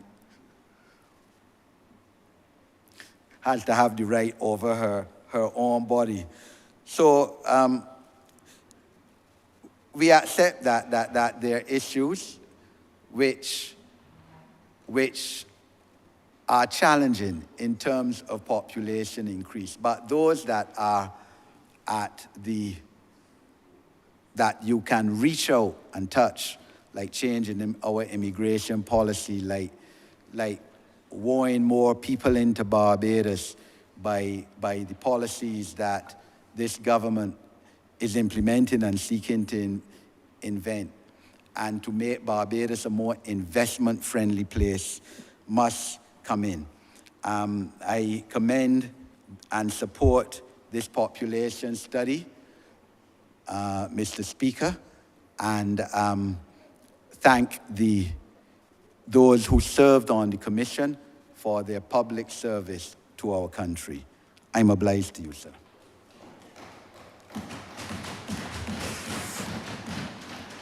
Honourable Member St. Joseph. Mr. Speaker, I beg to move that this chamber do stand suspended for a period of 10 minutes.